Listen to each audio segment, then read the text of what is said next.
What's up, everyone, and welcome. That's right over my face. Oh, shit!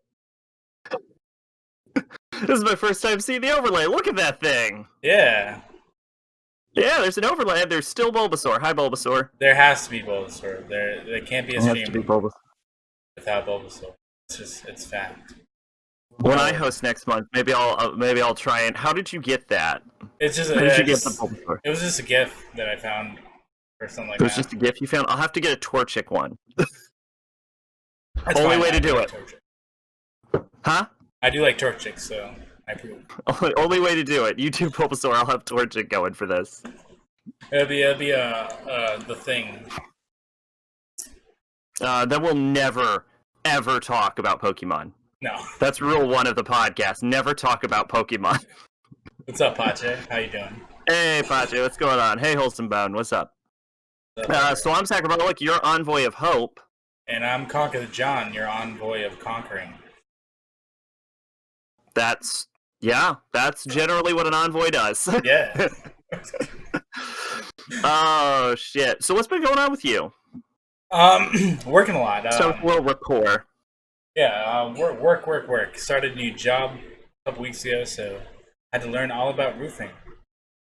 Okay, all right. Which is All right. vastly different from my last job, which is cell phones. So It's like the same thing, a roof and a cell phone. kinda, you can make calls on both. Yeah, for sure. House calls. Exactly. House calls. House calls. Yeah, I have not been up to anything, really. I might be getting my house tinted soon. There's some termites, so that's fun. Oh yeah, that's right. Yeah, you were telling me about that. Yeah. It might be later this month, later next month. We'll see what's going on. But yeah, so there's that. But I think we should get down to business. This is a serious podcast, only serious topics. We're gonna get down to business and defeat the Huns. There's no jokes. What is your opinions on the current state of Ethiopia? No. Okay. First business. John, what the fuck are we calling this podcast? I just see the word topic on the screen. Because that's the first topic. I couldn't think of anything else to put up there. The first topic is topic. The first topic is topical. It's the topic of naming, actually. I couldn't think of anything else to put there, so I needed a placeover until we got to the next thing. Okay, well, I have a WordPad document up right here, and I'm just going to say it right now. I'm going to put the first choice as topic, because I appreciate the simplicity of it. It is pretty simple. Simple and clean. I also appreciate that it's all lowercase, which is how my name is stylized. Yeah. So I did not do that purposely at all. I just picked the first word. The first picture said topic. You are objectively wrong. You definitely did that on purpose. You thought about that because you're a smart, illiterate cookie. Sorry. Yeah, I'm delicious. Okay. All right. Any ideas for the damn name for this podcast? I use WordPad because it's convenient to pull up. I have Open Office also, but that's more of a pain. Very, very convenient. I can't think of anything that is not hilarious. Council of the Astral. Hi, babe. I don't think that's gonna play well for marketing. But a worthwhile mention. The only thing that came to my mind in the 1 month time period by myself was Retroweeb, but I'm not feeling very strong about that. Mm-hmm.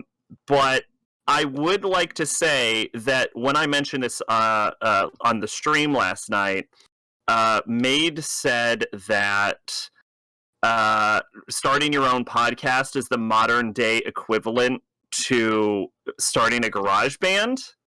Yeah, that's pretty accurate. And yeah. So my submission is GarageCast. What do you think?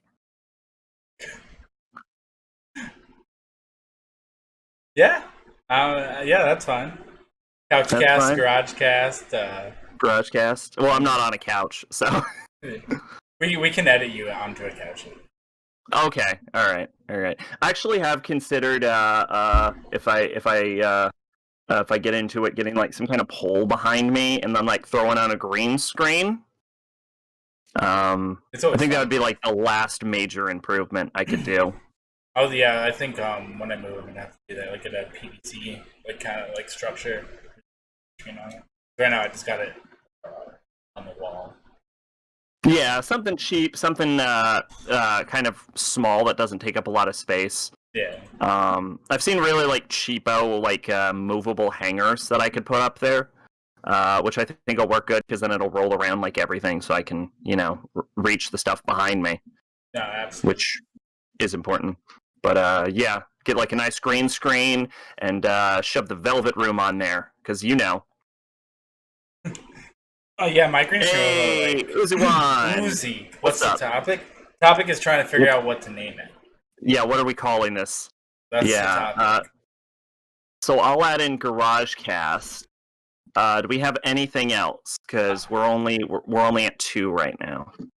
Zach and John's Playground. No. It sounds sexual.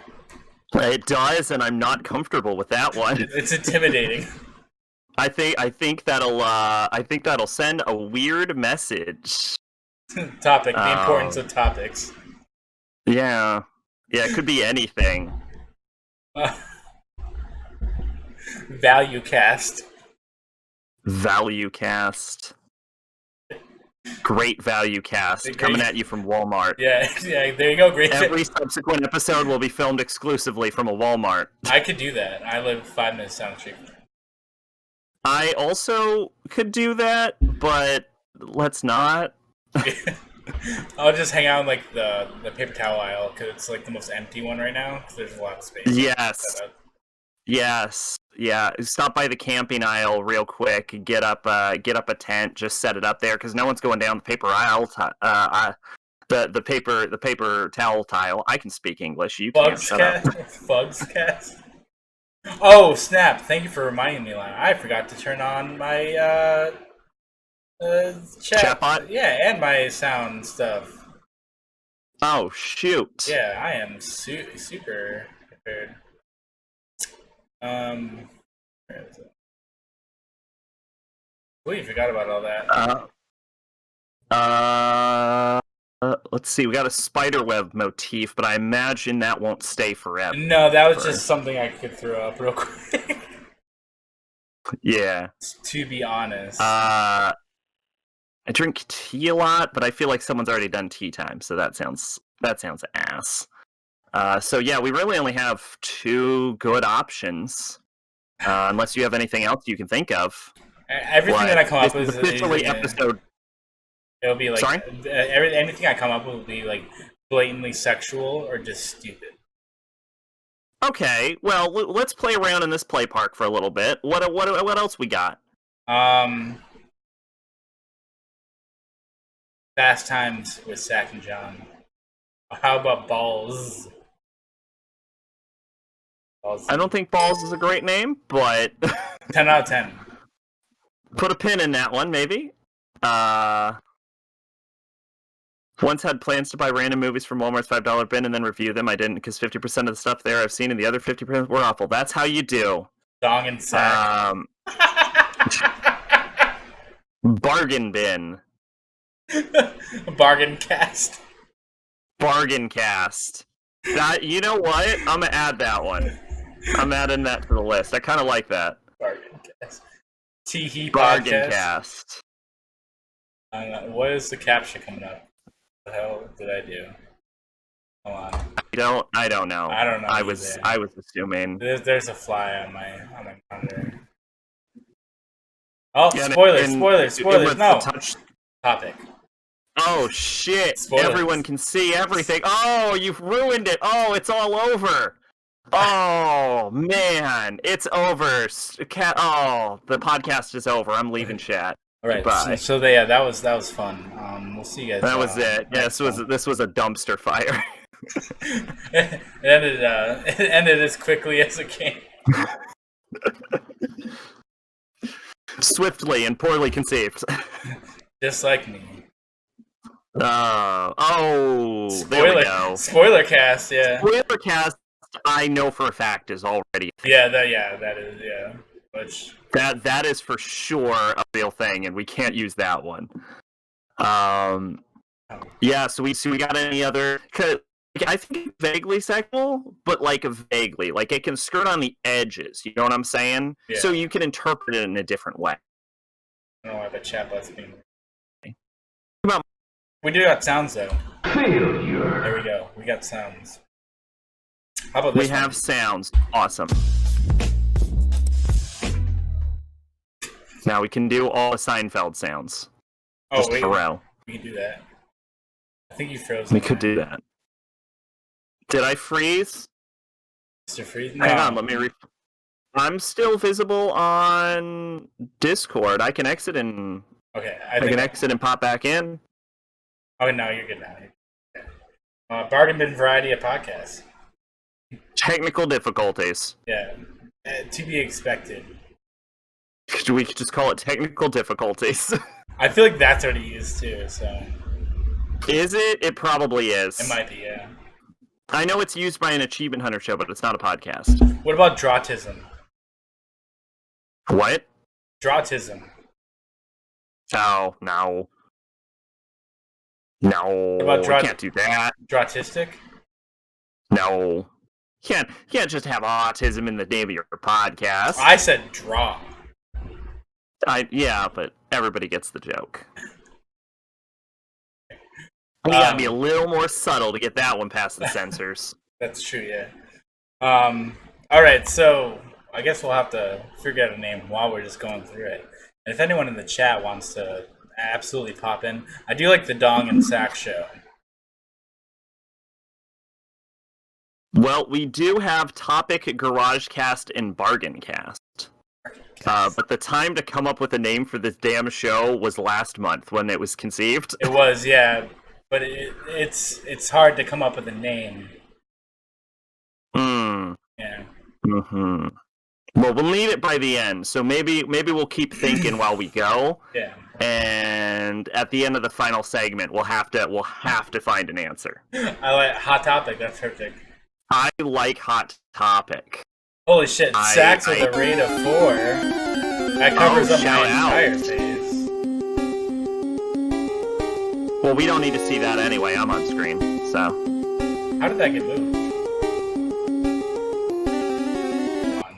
Maybe when you were changing the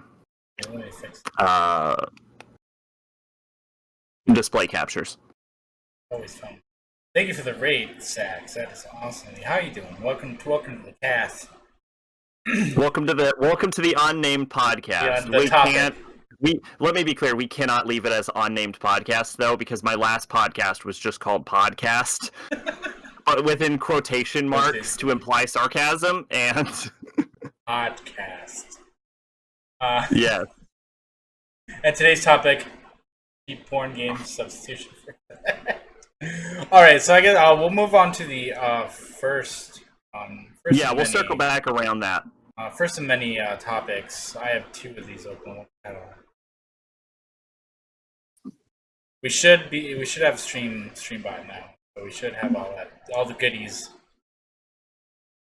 Avengers, assemble! Thank you for the sub, shit. Uzi. I appreciate that very much. Thank you for assembling the best, and enjoy your teehees all over Twitch. I need to fix that again.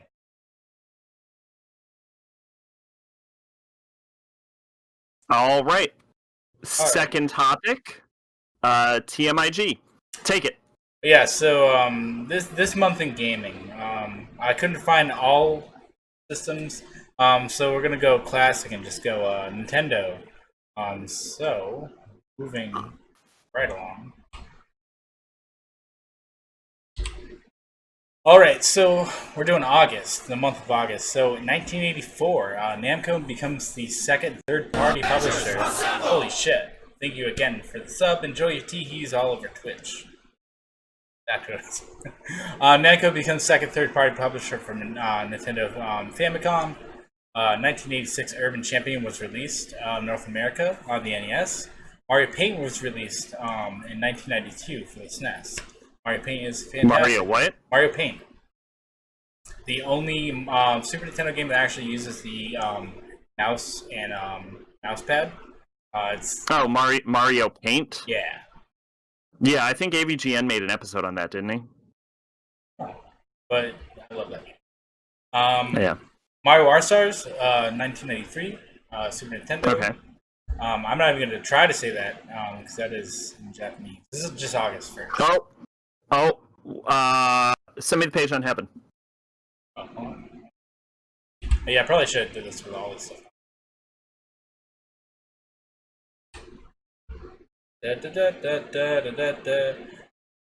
Inspector Gadget.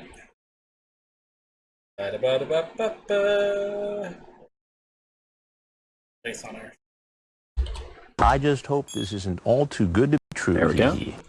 There you go. What the fuck is that? Let's see. Where are we right now? We're at 2001 on August 1st. Very top. Ogon no Taiyo? Taiyu? Yeah. Golden Sun. It's Golden Sun, John. Is it? Why did they just say it's Golden Sun? Why did they just say fucking Golden Sun? Why would we say Golden Sun? I mean, Jesus. Anyways, 2003 Pokemon Yeah, so Pinball. Golden Sun. Golden Sun's great. It's a fantastic game. I need to play it again. Never played it. You should. It's very good. I knew someone who played it.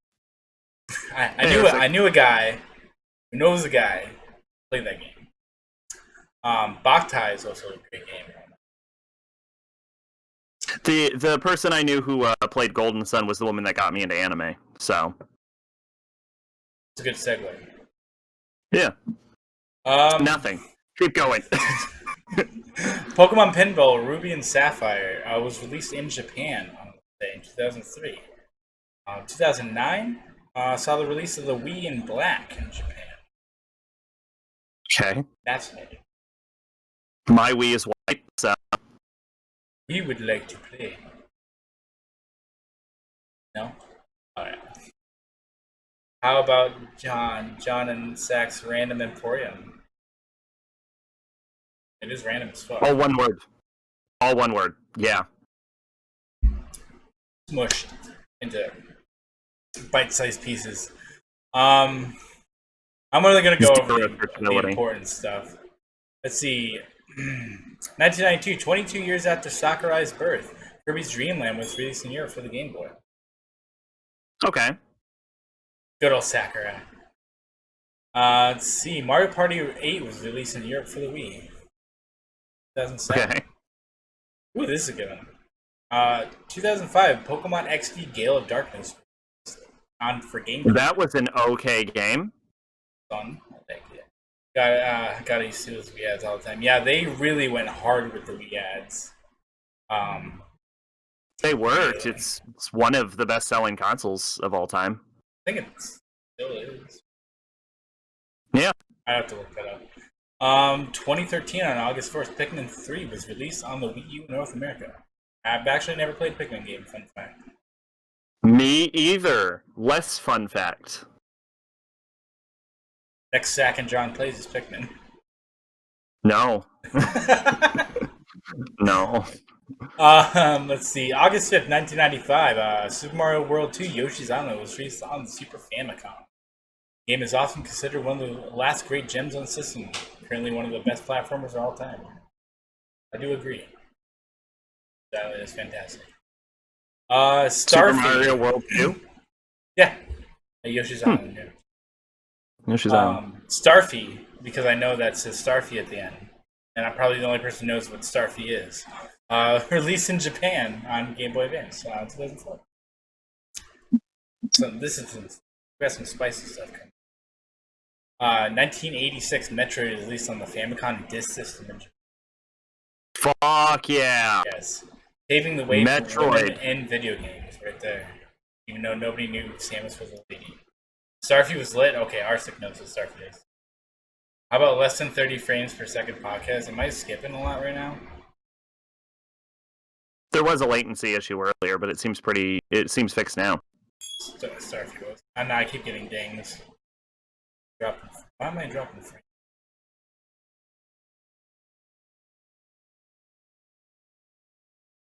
I have like nothing open right now. Technical difficulty podcast. Hey. Throw that name back in the pot. Going right back. Alright. Let me get rid of some I of these actually tabs. have a technical difficulty screen for my stream. I should get one, I guess. Because, of course, I do.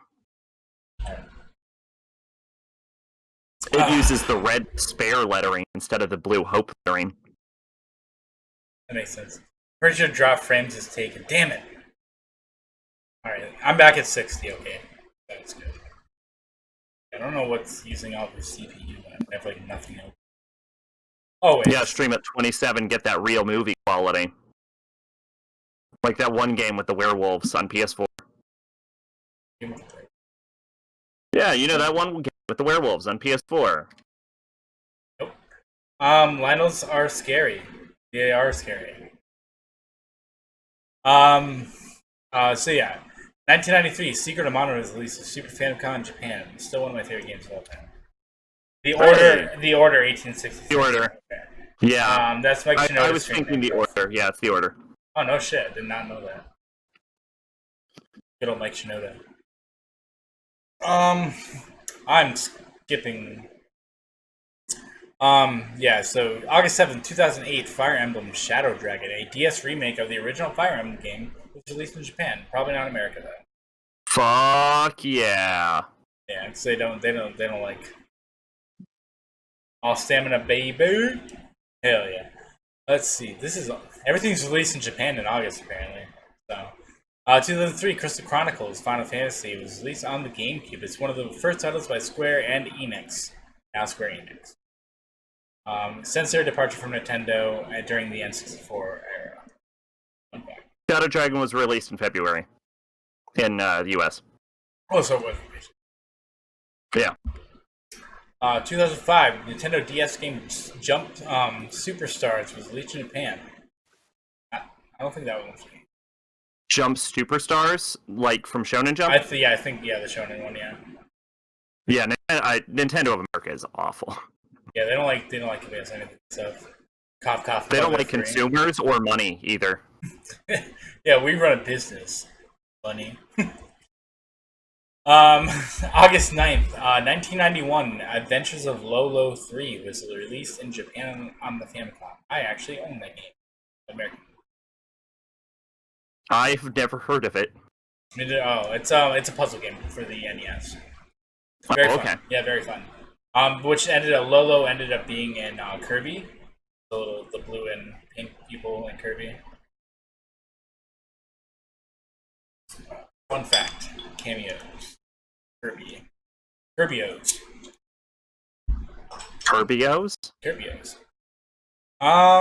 Where is it? Okay, I don't know any of these. Oh, in 2002, August 10th, Mega Man and Bass, a Game Boy Advance game, was released in fucking Japan again. It did come to America, though. I didn't play that game. It wasn't great. I assume most of these games came to America. Yeah. August must just be a really big release month for Japan. I guess, I mean, that would kind of make sense, end of summer type thing. Or is that winter in I think August might be. No, they're in the same hemisphere. Okay. Metroid Prime 3 preview channel.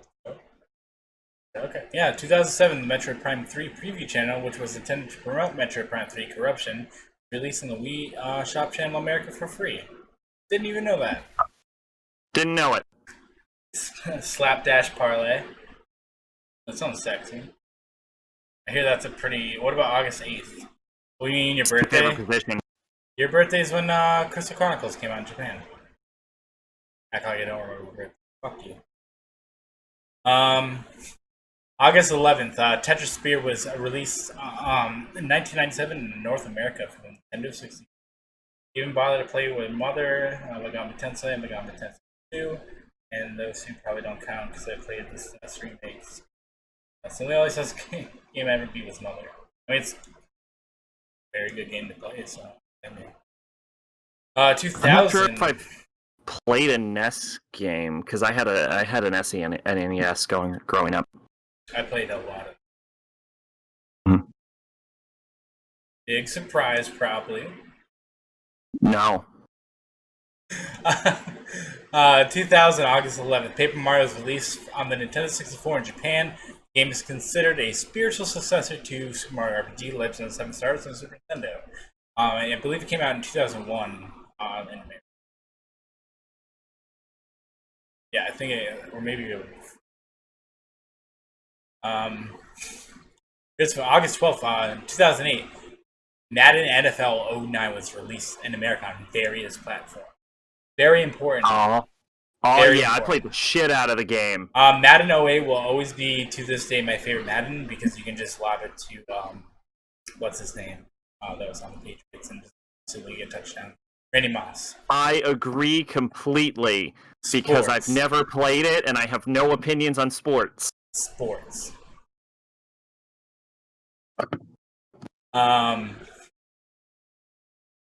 August 13th, Famicom Robot compatible Gyromite is released in Japan. That's actually Rob the Robot. For those of you who don't know. The greatest invention ever made. Yes. At that moment, humanity gave up. Rob came with two games, Gyromite and Stack 'em. Or Stack Up. I can't remember. Stack 'em or Stack Up. I can't remember. Both games you can play without Rob, so there's really no point to even have Rob at that point, but I guess it's fun. The point to have Rob is that Rob is our heroes and our personal saviors. That is true. The Rob AVGN episode is one of my favorites of all time. That one and the Mario Bros. 3 one will always hold true to the test of time. Okay, in 1991, the Super Nintendo Entertainment Center was released in America with Super Mario World and F-Zero making a big splash. Okay, that's actually an important thing. Correct, yeah. That came out 2 months after my first birthday. Aww. And already you've beaten Mega Man X2. It hadn't even come out. Yet, and I already beat it. Yeah. That's canon. That's John Cannon right there. Write that in the records. The Historia. The John Historia. Oh, here's a good one. August 14th, 1995, the Virtual Boy was launched in North America. Then 6 months later was taken off the shelves. With a total of, I believe, 20 games? Like 22, something like that, 21? 2 of them being good. Wasn't Devil Children on Virtual Boy? I think so. There's only like one super hard to find Virtual Boy game. I can't remember the name of it. 2007, Rune Factory, a Fantasy Harvest Moon, was released in North America on the DS. Everyone's told me to play Rune Factory. I have not. August 15th, 1987, Metroid is released in America while Duck Hunt is... My bad. Oh, it's on Game Boy? Okay. Jack Bros was on Virtual Boy. Yes, My Jack bad. Bros, I knew there was some Megami Tensei game on Virtual Boy. It was Jack Bros. Yeah, Jack Bros is You played Jack Bros? I've never touched. I've never touched a Virtual Boy. It's on my list of things to get. Like, have you actually touched a Megami Tensei? No. Oh. It's on my list. Where was I?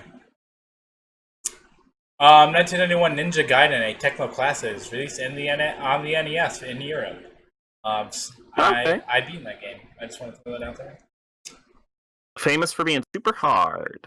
Yeah, 2005, on August 15th, the End Space was developed. A Nintendo published GameCube game Geist is released in America. The game, which had hype among the press, was considered a mediocre video game. Geist is not that good. I've heard things about Geist. I've heard decent things. I heard it was okay. Yeah, I played. I think I rented it from. This is gonna date me, but Blockbuster. For those of you who don't know what a Blockbuster is a place you would go to and pay to play video games for 3 days or 5 days, sometimes 7. Where's the terror of gameplay? Damn, Pache, you bringing it back. John, you are you are but casual scum. Why do you got into the game like Nocturne? I need to play some of these games. I know. It's Nocturne remake actually coming out on the Switch soon. Is it really? Yeah, this year. Yeah. Perfect timing. SMT3 Nocturne. Perfect Featuring Dante from Devil May Cry. I like Dante. I like Probably Ryan. not. He was in the original one. No, you'll probably get Raidu Kuzunoha. Oh. Raidu's awesome. What I'm an OG industry. That is true. Yeah. All right. 1995, BS Zelda no Densu Dai 2 Go is broadcast on the Satellaview for the Super Famicom. So I'm probably the only person that actually knows about this game. In America, it's called like Stone Tablets or some shit like that. It was a game that was like different chapters were released, I believe, weekly or like semi-weekly or every other week. I can't remember, bi-weekly. They would upload the game every week or every, I think it was bi-week. I can't remember, but and it created like a full Zelda game, and it was only available if you had a subscription to the Satellaview. It was only so it was like Japan. an episodic Zelda game. Correct, yeah. It was only in Japan, but they had English mods and stuff like that to create a full game and stuff like that. It was super cool back in the day, but they just never brought it over here for obvious reasons. There's probably a fan patch. Oh, there 100% is, yeah. I think I actually have it down. August 18th. Let's see. Astro Boy Omega Factor, highly acclaimed treasure-developed Sega-published video game, is released on the Game Boy Advance in America. Never played it. Yeah, well, Astro Boy is a super old anime, by the way. If you're unfamiliar. Yeah, it came out in like 80, something like that. Like, is it old? 80? No, try older? like I think 64. Is it really that old? Holy shit! I believe 64. 63. I just looked it up. It was 63. Yeah. That's been rebooted like 4 times since I've been a kid, I think. Astro Boy is your favorite anime's grandpa's grandpa's grandpa's grandpa. That and Fist of the North Star. August 19th, which is actually my dad's birthday. 2003, the F-Zero anime show was revealed, and it never came to fruition. I actually remember that, and I believe EGM or something like that. Maybe it was Nintendo Power, I can't remember, one of them. 2008, Sega announced House of the Dead Overkill for the Wii. 2011, Xenoblade Chronicles was released in Europe. 2016. You know, I never played a Xenoblade, they're but I was a pretty big fan of the PS2 Xenosaga games, which are not in the same franchise, but they're like spiritually related.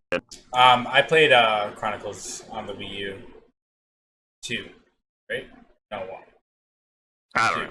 I played one of them. It was pretty fun. Overkill is so good. Yeah, I've actually never. I played House of Dead, but only on arcade. I used to play by the arcade in the movie theater nearby. Oh yeah. Ours had the Jurassic Park game. I used to play that one all. I think I have House of the Dead somewhere on Wii. Yeah. Let's see. Where were we? August 20th. Let's see. 1984, Donkey Kong 3, a Michael vs. Game & Watch game is released. 1992, Star Tropics, which is one of my favorite NES games, by Nintendo R&D 3, was released in Europe for the NES. Let's see. 2001, Super Mario Advance was released in Japan for the Game Boy Advance. Let's see. August 21st, Tony Hawk Pro Skater 2 was released on Nintendo 64 in America.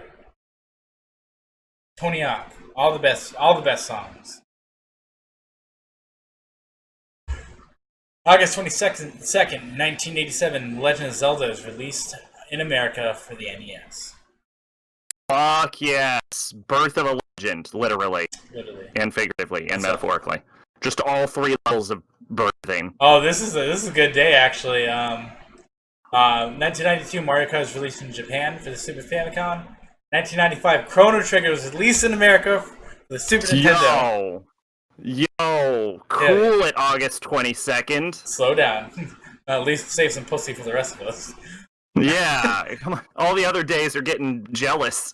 Dude, yeah, this is pretty stacked actually. Advance Wars, Dual Strike, and the first 3 Nintendo games were released in America on DS on the same fucking day.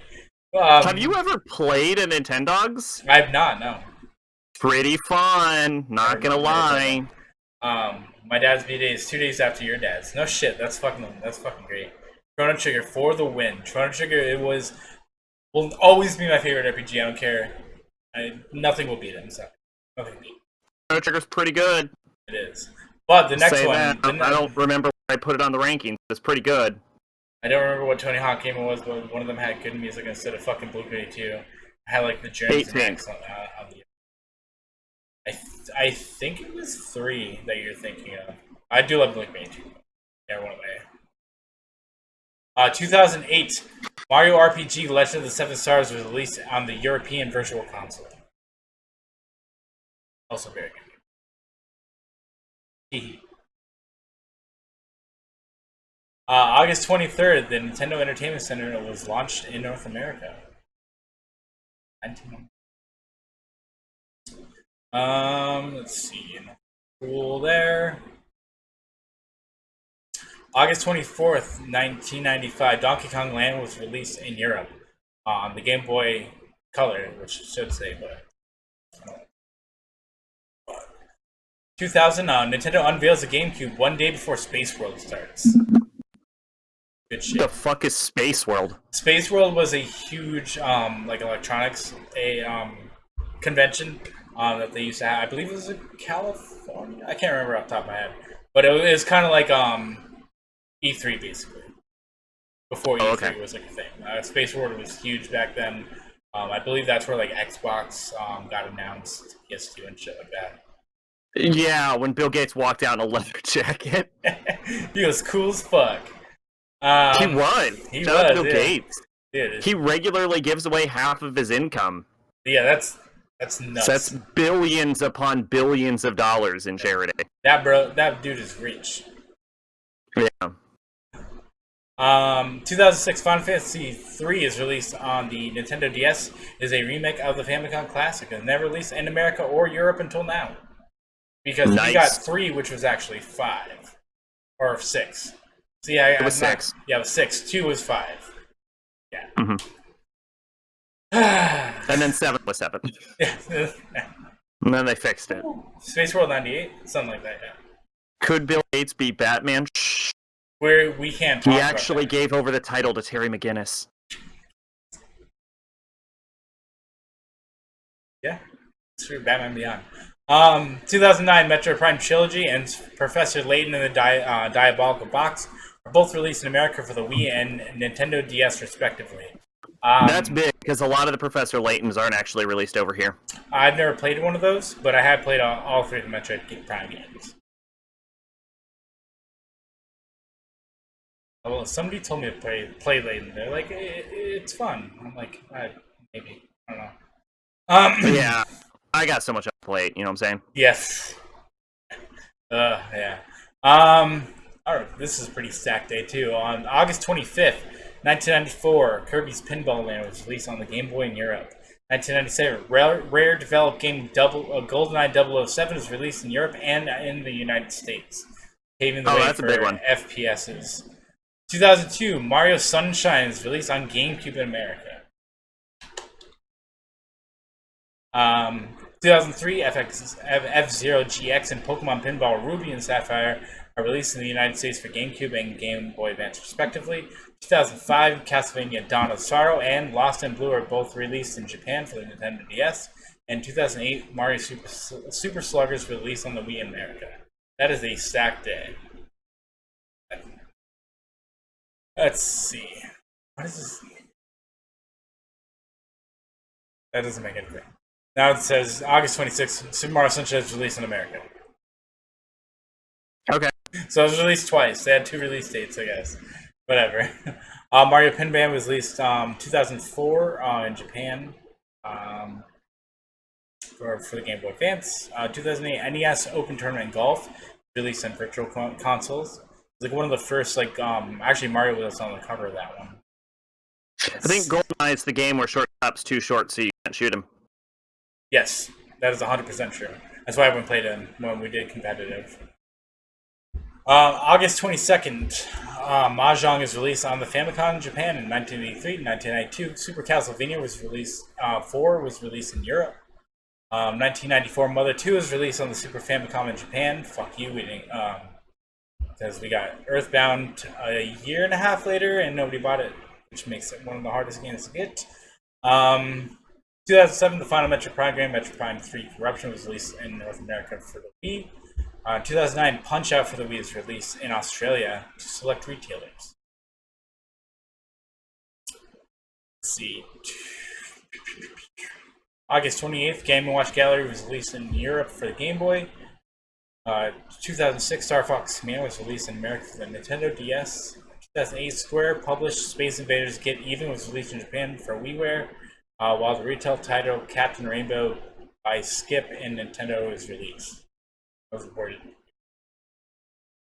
August 29th, 2000, Mario Artist Polygon Studios released in Japan for the 64DD. I have Earthbound on the SNES Classic, me too. We actually, unfortunately, Tom had to sell his box copy of Earthbound for $1,300. We'll be saying goodbye to that. In memoriam. If nobody knows what the 64DD was, the 64DD was the Nintendo 64 disk drive. It was actually an addition that actually went underneath your Nintendo 64 and allowed you to play disc games. There was certain games that came out in Japan for it, like they had the Artist Studio. There was a Star Fox game and stuff too. Didn't get super popular. It is worth roughly $2,000 if you want to get one of those. You're in 64. Where are we? 2017, Mario and Rabbids Kingdom Battle was released on the Nintendo Switch. August 30th, Snoopy and Popeye are released on the Game & Watch Panorama games. Majora's Mask is going to be for that. Yes, that is true. Yes, mate. That is 100%. Fart, yes. Where are we? 2004, August 30th, Pikmin 2 was released on GameCube North America. 2019, Astral Chain for the Nintendo Switch was released worldwide. Still haven't played that game. August 31st was. Hey, I'm playing that game right now. All right, how is it? Is it good? Okay, it is okay. There's definitely some issues. Where, like, if you do something wrong, there's not an immediate retry button. You have to restart the whole chapter, which is a bit of irritating. And compared to like other Platinum games, the combat system feels really stripped down. But there's definitely fun to be had. I hate Brother, and yeah, the basic idea, for those unfamiliar, is you're a cop with a JoJo punch ghost stand who fights invaders from another dimension. So I'm loving pretty it. Interesting with Platinum combat. You just beat people with your police baton. There you go. I like it. Your dad dies. Bam. Just right off the bam. Fuck you. You want to play it now? You know that. August 31st, which is also my daughter's birthday, 1999, Super Mario Brother Deluxe for the Game Boy Color is released. The game is a remake of Super Mario Bros. And Super Mario Bros. The Lost Levels with various extras found within. And that wraps up this month in gaming. Nintendo. That was this month in gaming. It was a Nope. I think we lost you. Okay, you're back now? You're moving. I can't hear you. We got some technical difficulties right now. I can't hear you.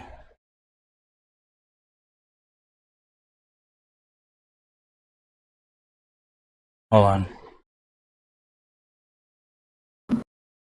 Okay, I returned. I can hear you again, yes. Okay, so it was a Discord thing. Alright, no problem. You just get my logo now. You just get my fucking logo that no one knows what that's from. I don't think the fans want. They want to see that beautiful face. Wasn't on. All right.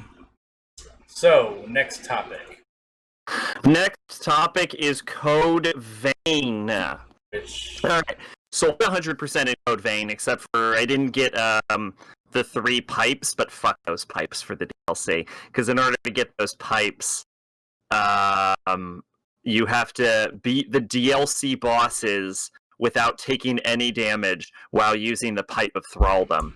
And no, I won't be doing that. But otherwise, I got 100% in Code Vein. You played a little Code Vein, right? How far did you get in it? not very far. I beat that butterfly boss. Butterfly of Delirium? Yeah, and then you have to go underground or whatever. And I somehow fell down there without getting hurt. And I believe I saved, and I haven't played since. I don't know how it happened. I fell down there like perfectly without getting hurt. I kind of slid the perfect angles and just lived.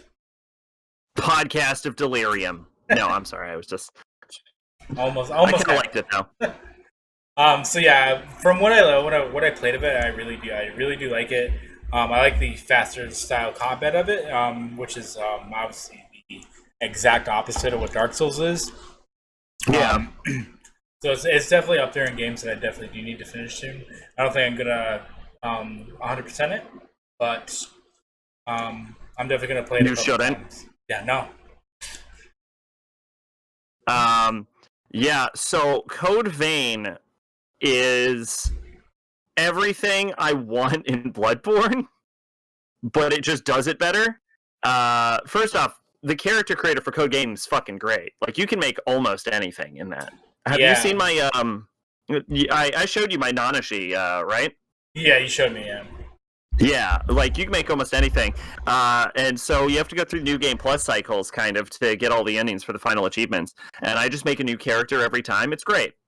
Great character creator. One of the best things about it. I wish you could sack will 100% games he hates. That is fact. That is fact. Yeah. Got it.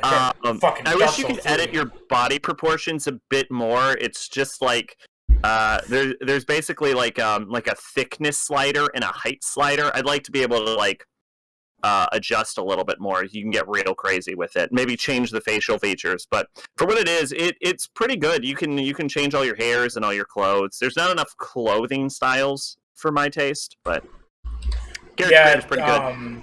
Yeah, it was kind of lacking in the clothing option. What's up, Jay? How you doing, buddy? Yeah, there's like 6 outfits. Yeah, I think I just went with like the black shirt and the skirt or whatever, just because I was like, yeah, whatever, you know. Yeah. I wish you could hide the masks and blood veils outside of camera mode. Yeah, me too, because I spent a lot of time like on this part of the face, and then it's covered up 90% of the time. Yeah, and then you're wearing a mask for most of the game. Yeah.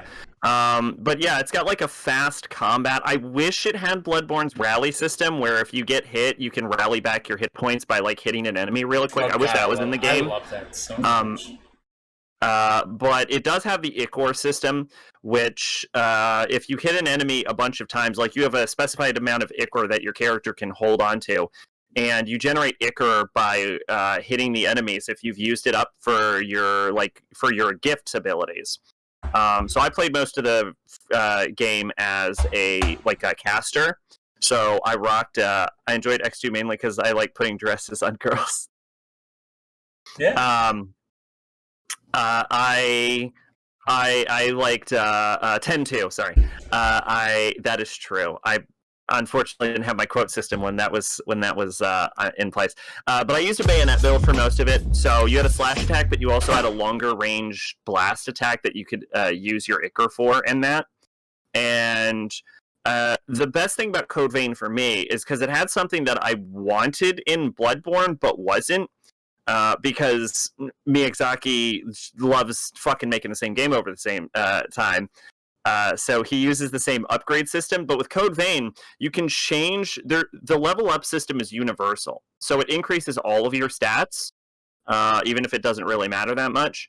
but you change your blood coat, and that changes your stats and your movement speed and your scaling. And you can change your blood coat, your weapons, and you can change your blood veils, and that'll adjust the scaling for weapons. So you end up in a situation where, for example, the true final boss, the Virgin Born, is almost completely immune to magic, and I spent the whole game as a caster, which I'm not a fan of the fact that he's almost immune to magic.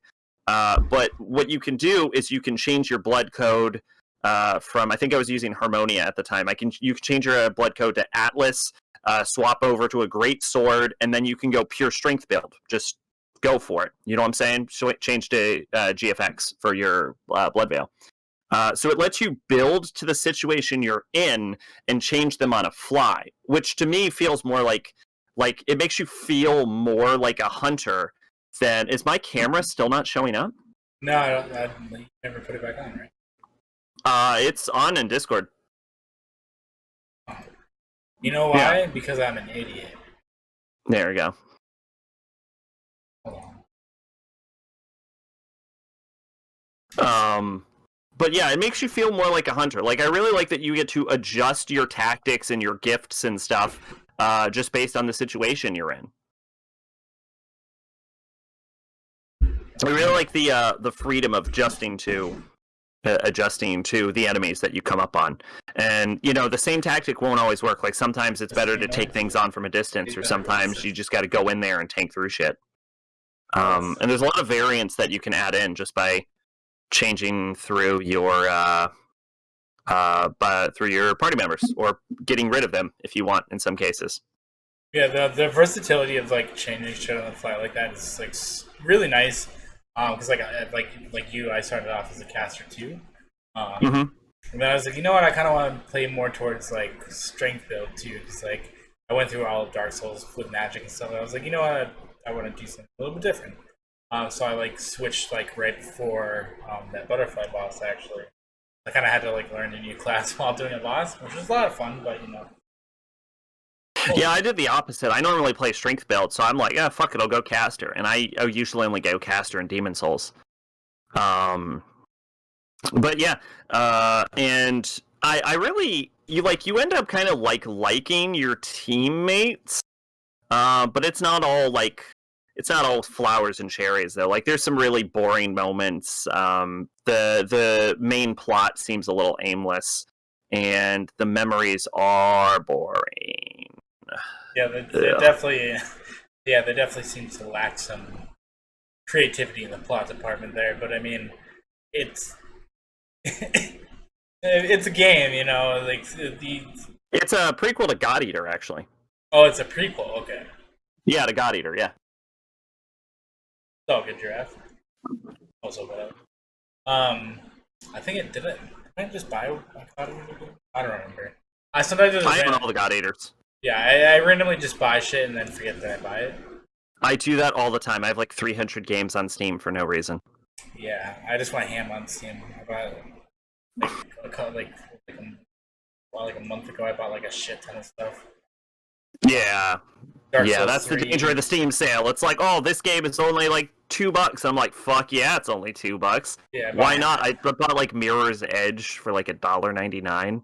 You can't go wrong. Oh, why am I frozen? I'm frozen on your stream. Oh, you know why? Because there we go. Yeah, so like I bought yeah. If I minimize you, yeah. So I bought like Stardew Valley, even though I own it on 2 other consoles. Dark Souls 3, Half-Life 1 and 2, Getting Over It with Bennett Foddy or whatever. Oh, Darkest Dungeon. Stardew's really good. I love Stardew. I need to get back into that. I think I was dating Haley when I was playing. She's a blue hair one. No, I don't know. Abigail, I think, is she has purple hair. That's what I was with. Which is, I think, Haley's sister. But yeah, Stardew's really good. Stardew is a game that just sucks you in for hours, and you realize it's 3 o'clock in the morning. You're like, but I gotta plant my shit. So then you're up for another 2 hours, and it's 5 a.m. where you might I might as well not go to bed now. Yeah. I'm dead serious. Yeah, I did that one. Half-Life 1 over Half-Life 2. I actually started playing Half-Life 1. I've never played it, so that's why I bought them. It was like I got like $5. halfway through Half-Life 1 and I just was not feeling it. Yeah, it was like $5 for both of them. So I always heard good things about Half-Life 2, so I'm like, well, I got to get through Half-Life 1 to get to Half-Life 2, and I'm like, not enjoying what was happening to me there. Tall orders. But yeah. So Code Vein, really good. I like that you get to change things on the fly. I had another thing to say about it, but I don't recall what that was. DLC's not great though. It's just like large dungeons and then a fucking really hard boss. So, oh yes, I remember what I was gonna say. The last thing I had to say about Code Vein was Blade Bearer and Cannoneer. Oh yeah, they're the Ornstein and Smough. The boss that is said to be like a spiritual reference to Ornstein and Smough, and they're supposed to be even harder. And basically, Blade Bearer uses ice abilities, and Cannoneer uses fire abilities. And he creates like jets of flame that shoot out from under you, and he has a flamethrower that he shoots at you, and he throws giant balls of fire at you.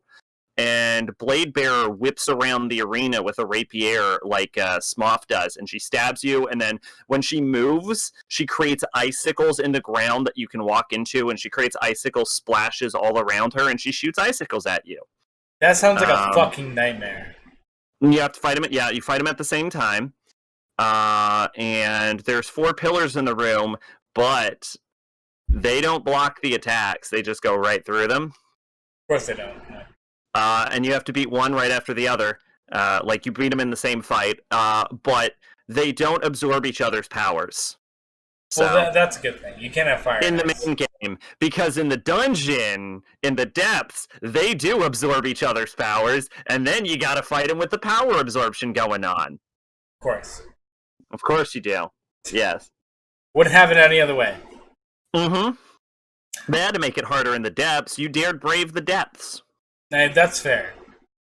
I'm gonna say the depths are like 100 times easier than the fucking Bloodborne Defiled Chalice, though. So I've heard nothing but good things about the Chalice dungeons. It's traumatic experience for everyone involved. I'm really looking forward to playing that. You deal half damage. You have half health.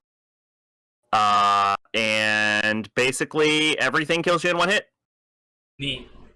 The floor, the enemies, the bosses, the walls. You walk into a room, you get shot with an arrow, you're just instantly dead. It's like, sorry. You walked into a room. That was your crime. I thought the wall was like the mimic you showed me from that anime or whatever. Just like, yeah, the Konosuba mimic, the most terrifying mimic of all time. That is definitely up there. That's definitely number 1 in my top 3. I would rather fight any mimic other than the Konosuba. How do you fight it?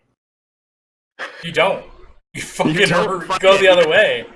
You just run the fuck away. Fuck that shit. Yeah, you see that, you're like, no, not you. I'll pass. I will pass. Yeah. No thanks. Shout out to Konosuba. Really funny if you haven't seen it. Shout out to Air. Just Air in general? Just the Air. Yeah. Air in general? Nice. Nobody thinks Air enough, so shout out. You know what? Yeah, shout out to Air. Shout out to the cyanobacteria that produce oxygen. Sure. And almost drove the entire planet to extinction because nothing in the planet fucking could breathe oxygen at the time. I mean, that's it's one of the things that, just happens sometimes, Yeah, we're doing it right now. We are 100% doing that right now, yeah. Wait a million years, and now humans just breathe fucking carbon dioxide. I mean, that's fine, yeah. I mean, I'm used to it. We're the trees now. just like chugging along. Why is that not a science fiction story someone has told? I feel like that's like a perfect Dean Koontz book or something like that. That is excellent. Someone get on that shit. I can't write because I don't know how to make words. Yeah. All right. We got anything else to say about Code Vein other than how great it is and why you should play it if you're a Soulsborne fan and why it's better than Bloodborne and anything Miyazaki's ever said? Yep, that's right. I said it. Better than anything Miyazaki's ever made. It's a great game. I need to obviously play it more. It definitely has a challenge of it. The challenge is there. The functionality of the game, like the playability of it's really good. I like faster paced games, so it's obviously more of a game for me. I definitely love my waifu that I created. She looks just like Haley Williams from Paramore, with bigger attributes. I have to look up Haley Williams from Paramore. I never meant to break, but I got it where I want it now. So, Dark Souls 2 over Bloodborne. That's a hot topic. Hell yeah, Dark Souls 2 over Bloodborne. Who said that? Who's that correct? Crucify me. Fuck yeah, Wholesome Bone? Absolutely. Absolutely. We are playing Dark Souls 2 right now, actually. Well, not right now, but... Right now. We're currently playing it. You don't get a fucking C because we're doing the podcast thing, but John's off screen and I'm tapping to him in Morse code at how shit he is at everything. I did alright last playthrough. It was the playthrough before that where it was awful. Yeah. That was bad. I can't wait to go back to that. But you're not doing all right now, as my Morse code is telling you. That's true. It's just because of the power stance, though. Power stance is pretty cool. I think it's the only one with power stance. What, Dark Souls 2? Yeah, it's for dual wielding. Oh, that's the... Okay, yeah. Yeah. Yeah, shout out to power stance. Shout out to just quickly changing the build, by the way, last time we played. Yes. Yes. You do realize, again, speaking on that subject, now that you have changed to a build, now that you've changed from the Hexer build to a build colloquially referred to as the boss melter, you do not get to talk about bosses being easy. You do understand that. Fine. You do realize you've changed to a build called Boss Melter. I do like the pokiness of it. It's really good. I'm glad I'm with the company that on that. I'm loving Dark Souls 2. I don't know why people don't like it as much. I mean, I haven't played all the way through 3 either. I've only played a little bit of 3. I played a little bit of Bloodborne too. I do really like Bloodborne just because it's a faster paced game, and I like the HP Lovecraft vibe it kind of gives off too. You know, I'm at a point where I might rather play Bloodborne than Dark Souls 3, which that's saying a lot. I also really like the parry mechanic in Bloodborne. I think it's fantastic. Yeah, it works really great on the enemies it works on. I have no problem with it. I'm a parry god in that game. There's a DLC boss that's too fast to parry, and it drives me up the fucking wall. What, Shrimp Boy? Oh, Koss? No, Koss is a bitch. Oh, the never the died to Koss. Maria, Maria's too fast to parry unless you've memorized her fucking timing, but it's impossible to react to it. Oh, okay. Because even the second she goes into her tell, the tell time distance is too short. When she goes into her tell, if you hit the parry button, she's already hit you because the animation time it takes for your character to point the gun at her is too long. Well, what about his cat maid? What's up with his cat? Before we move on to the next subject, though, I just want to actually go take a quick bathroom break real quick. Oh, shit. Are we going intermission on this bitch? I guess we have to, yeah, because I forgot the fact that I have an old man bladder, and I'm already 2 beers deep, so... Fucking child bladder up in here. I really do, though. Like... It has... Google his cat's name? Alright, let's Google that real quick. Do not show this on screen. Really? That's my advice to you, John. If you're Googling it, don't make sure it's not on the screen. Oh, then I'll have to... Hold on. Do a new tab and do it over here. New window. Wow, thank you. Go on. Wait, what am I doing? I can just do it on my phone. Literally have a phone.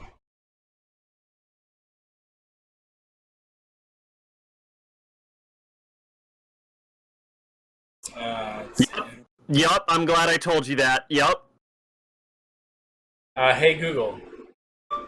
No, I'll just send it to you on Haven. I'll just send it to you on Heaven. Okay. But I was definitely right. I was definitely right not to tell you not to do that. Oh my god. Okay. That's why I know Lovecraft, and that's why I was like, do not show it on screen.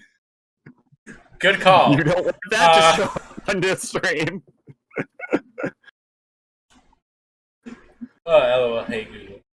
Yeah. We'll leave everyone with that if they want to Google it while we go take our little while I go to the little girls' room. So. And I'm going to go to the men's room. I'm not. All right. When we come back, just to give them a little taste. Give them a little taste, John. Give them a little taste. What's next? What's next? That's a good question. What is next? Let me get over here. Little taste.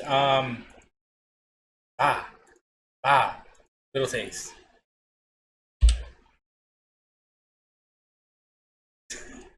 No spoilers. Anyways, we'll be right back after these brief messages from our sponsor. That was wrong. What? That wasn't what was next. Oh shit. Then that doesn't matter anyways. That's your taste of the next thing. That's after the next taste. What's after that? After this break, brought to you by Avengers Age of Ultron. Go see it in theaters several years ago.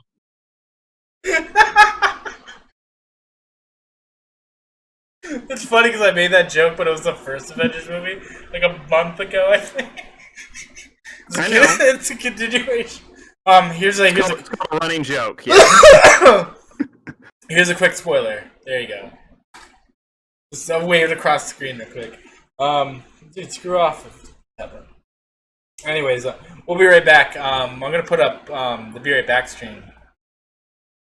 We're gonna have a when we figure out a name, we'll have a Be Right Back stream that's tailored to the actual podcast and not just my ugly dumb face. There we go. Tee hee. And we're back. So next topic. Super Mario. But yeah, let's go. And the Origami King. I bought it yesterday. Just started playing it. Pretty fun.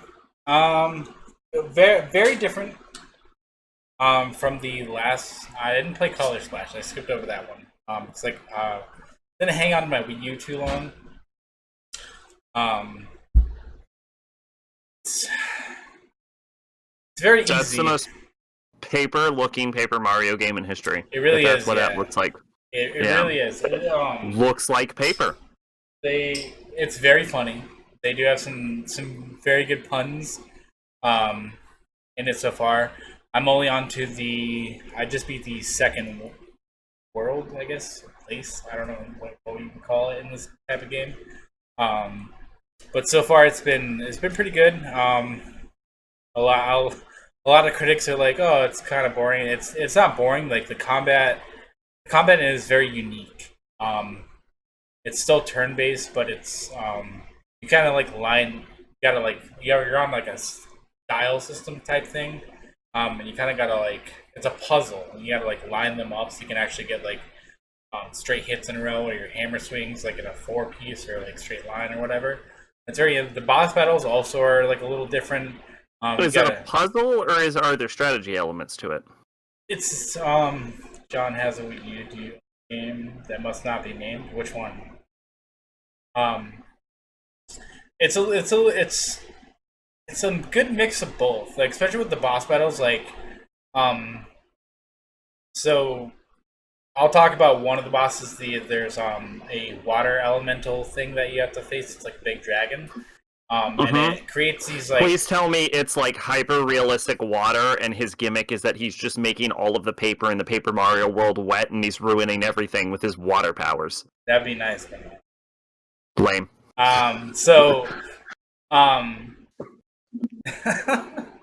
Anyway, so you're on a dial like normal, but you're at the edge of it instead of in the middle, because on normal enemy battles you're in the middle of it and you have to line them up.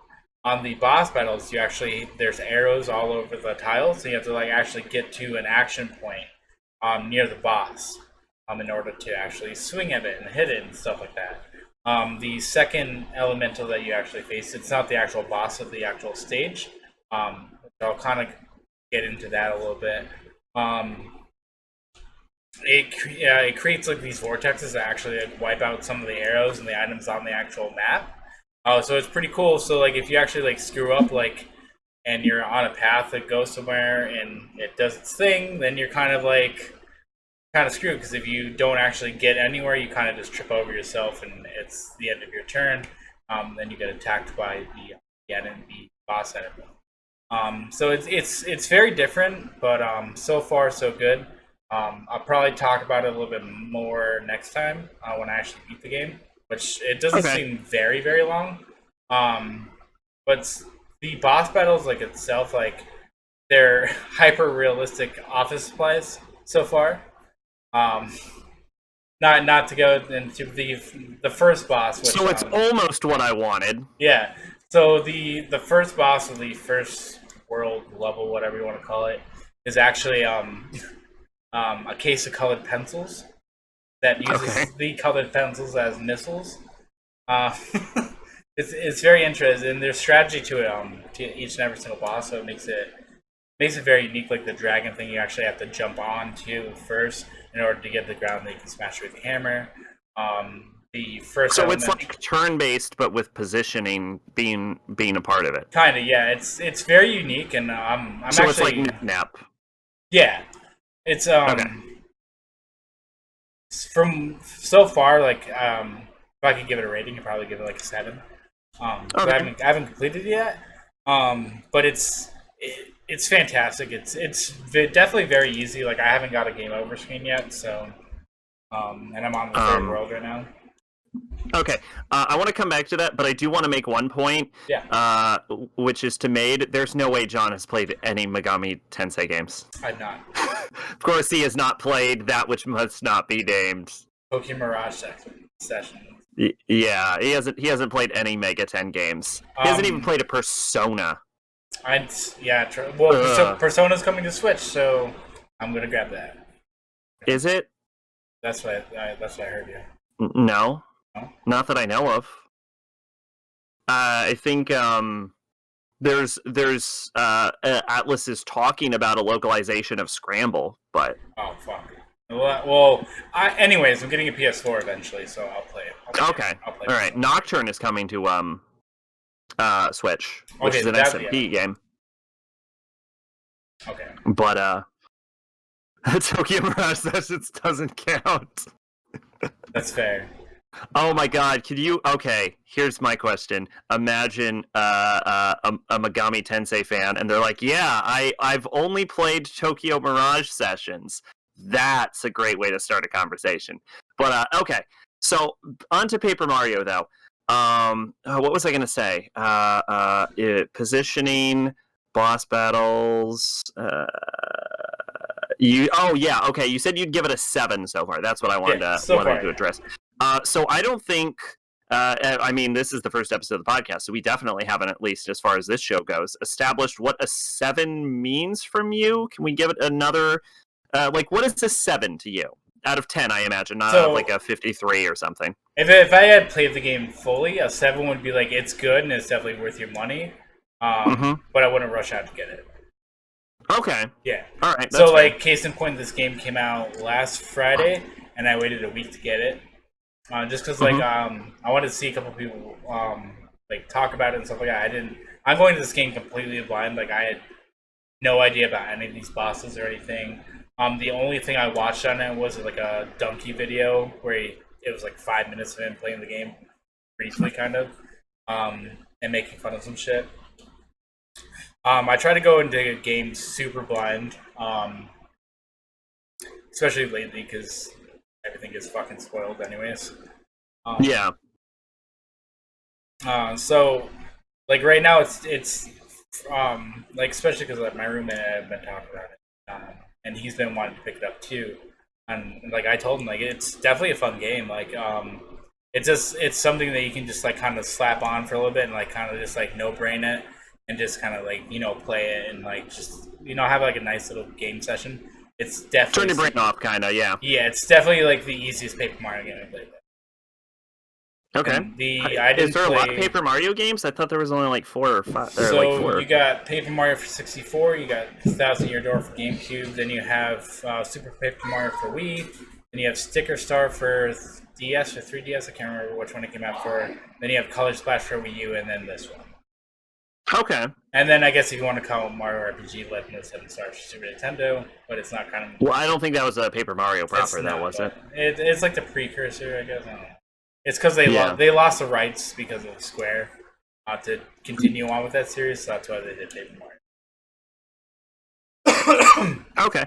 I wasn't aware we were given scores to games that we were talking about. So I went on to How Long to Beat. Looks like I gave Code Vein a 9 out of 10, which sounds too high to me right now, but I have a policy of trusting myself whenever I rated things originally.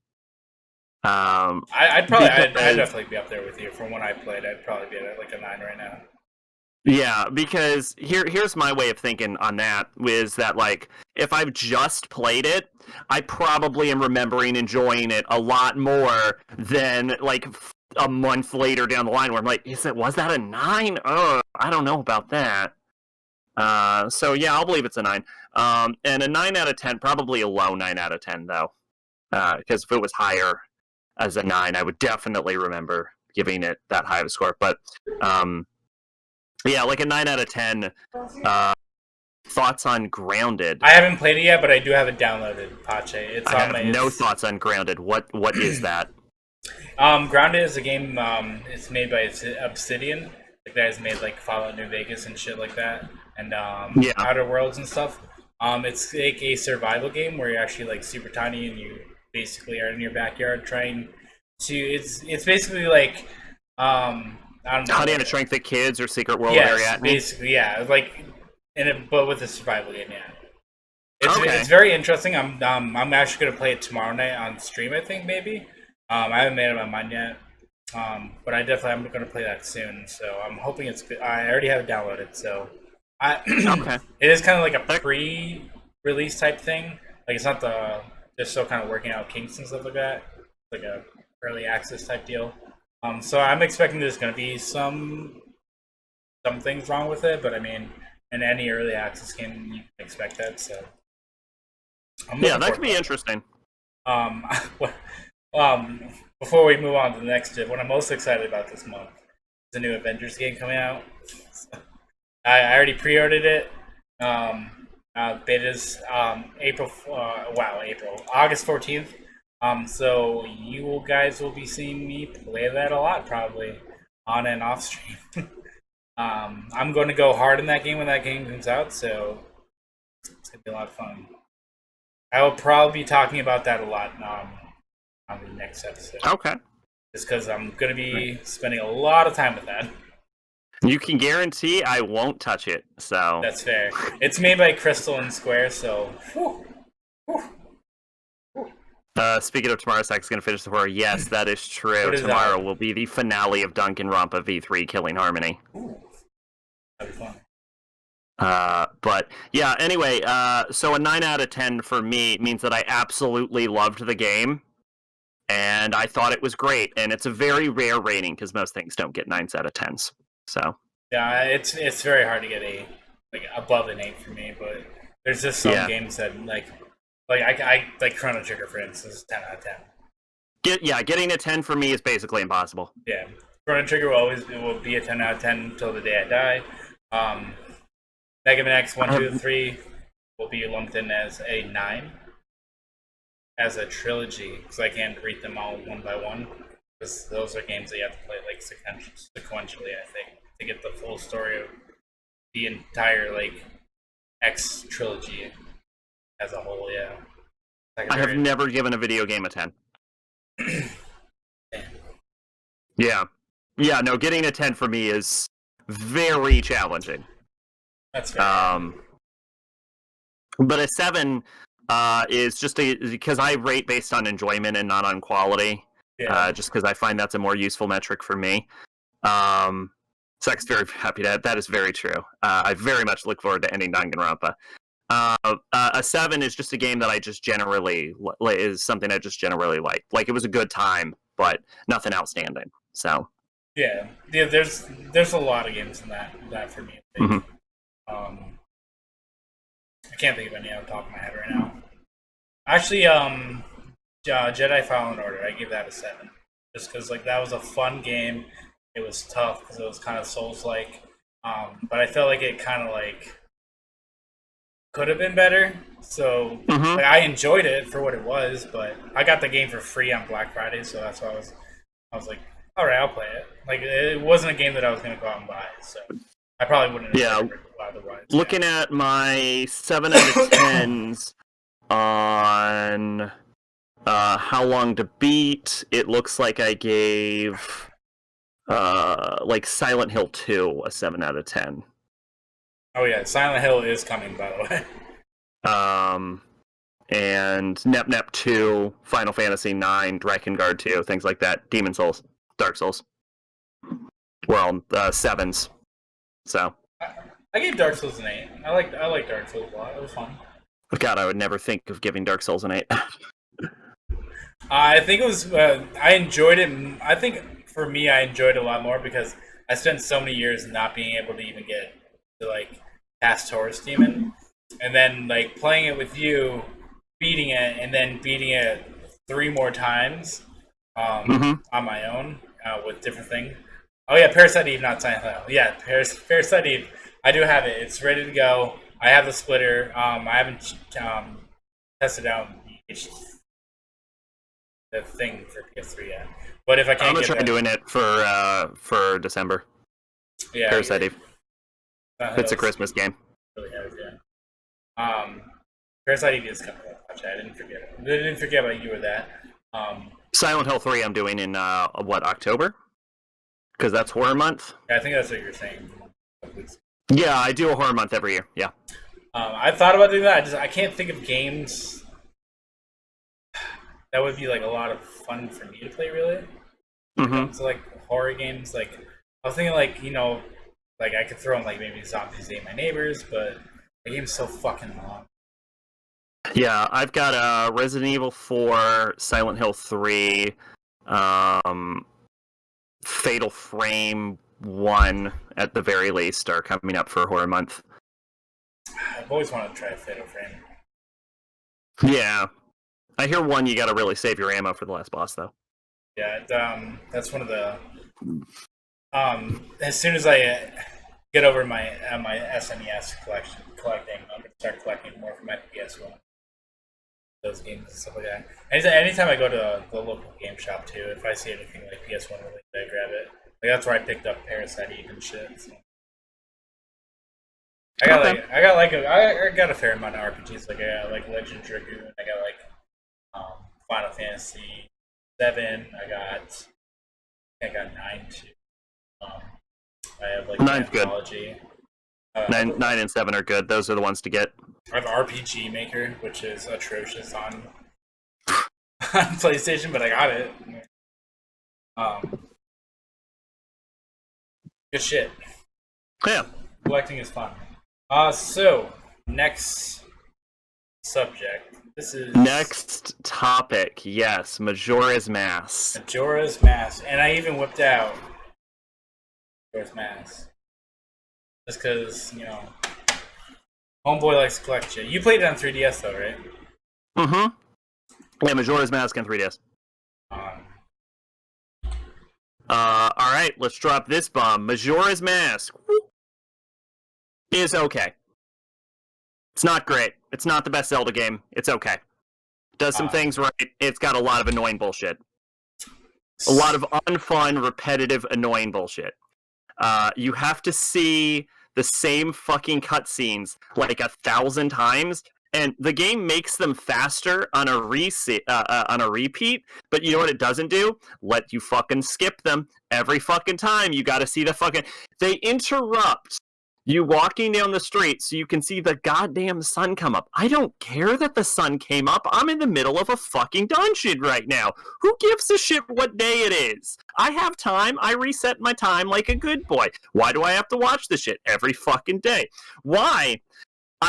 Link has a fucking sword on his back. Some of those swords can be pretty fucking big. If I'm leaving the city, why does the guard stop me every time? I'm clearly wielding a sword. Is he blind? Is he a blind man? You see a fucking... Because here's what happens every time you try and leave the fucking Majora's Mask city, right?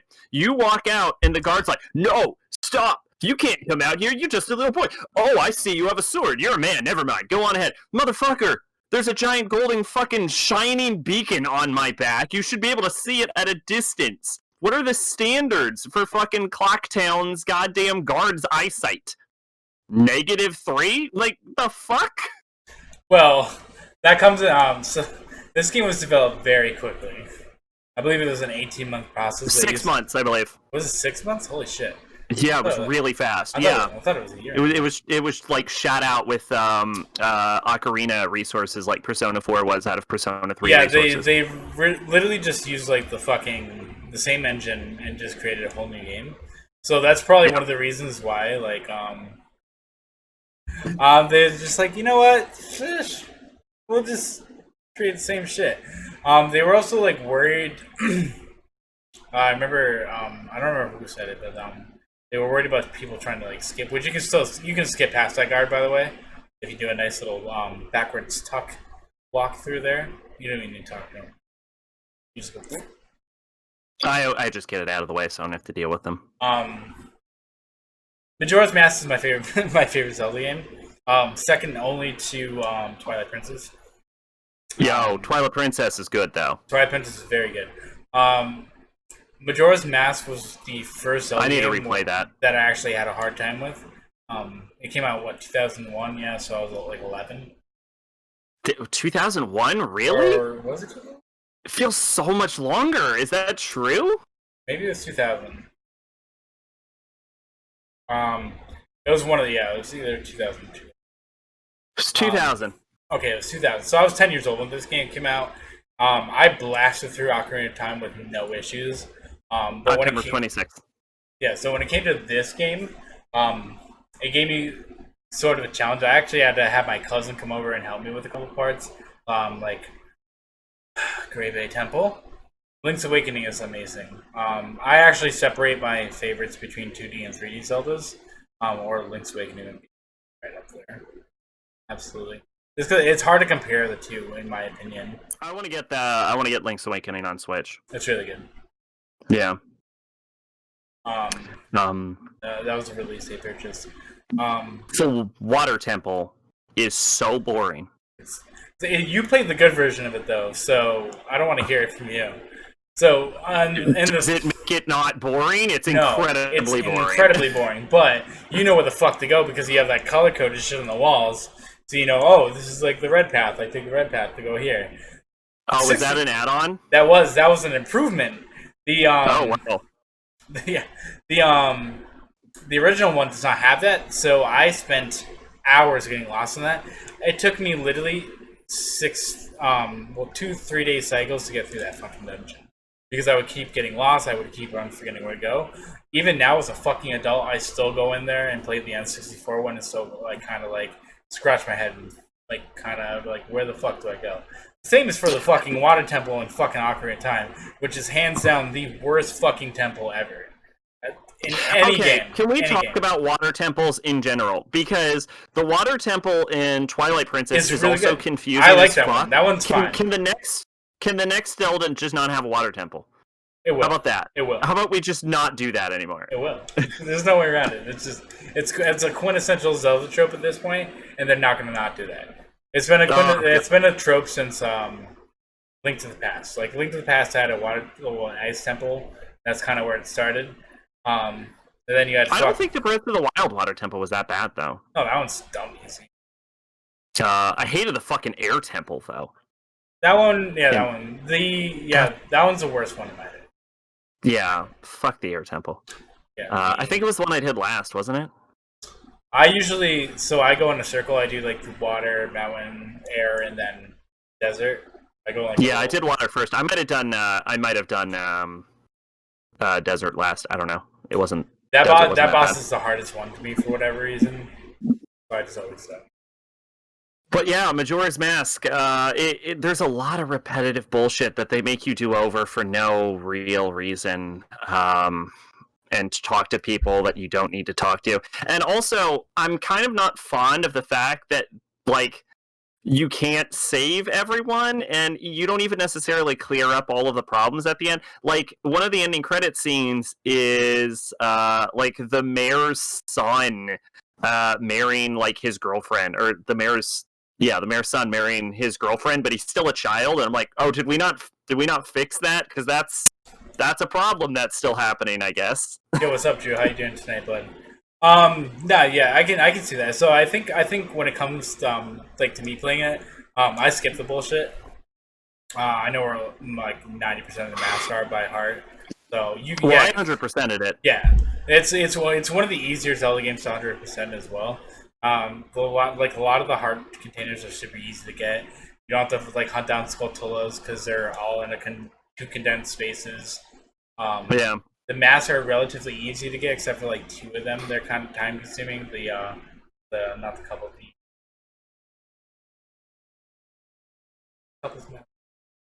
The one that you have to go through like 3 days worth of bullshit to get or whatever. And if you fuck it up, it's I can't remember which one it is right off the top of my head, but it's I think it's one of the harder Zelda games. 3D wise, and also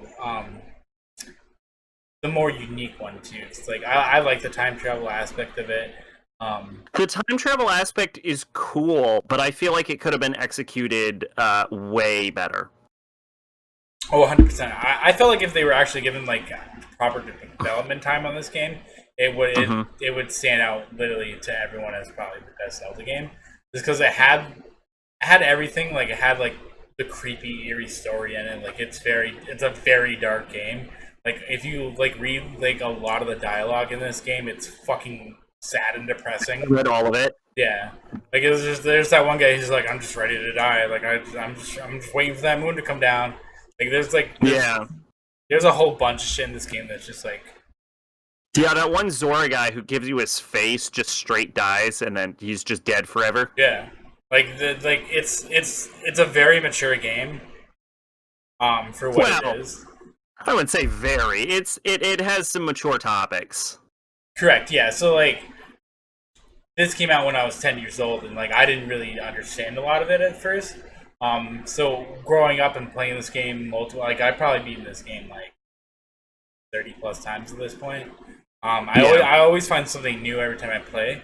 Because there's like one person I didn't talk to like in a previous playthrough, or like I did something that I haven't. Because I generally don't 100%. I generally just do all masks, just because you want to get that Fierce Deities mask at the end, because it makes the boss not fucking worth it. By the way, let me tell you, it's worth it. It's not. It's not on 3DS because of that fucking Goron thing.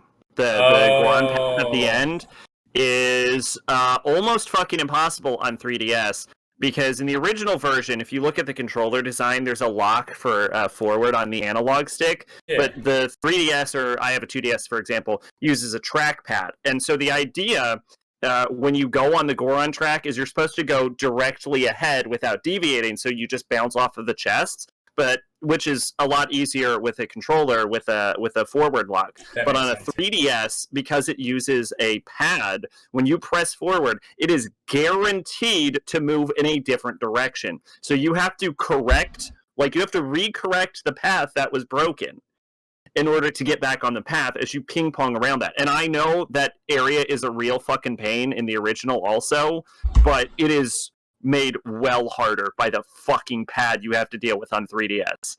Also, that would have look, if I had played the original, I still would have said that was a fucking shit area. What the fuck is with that goddamn Goron mask? Yeah, that's not easy.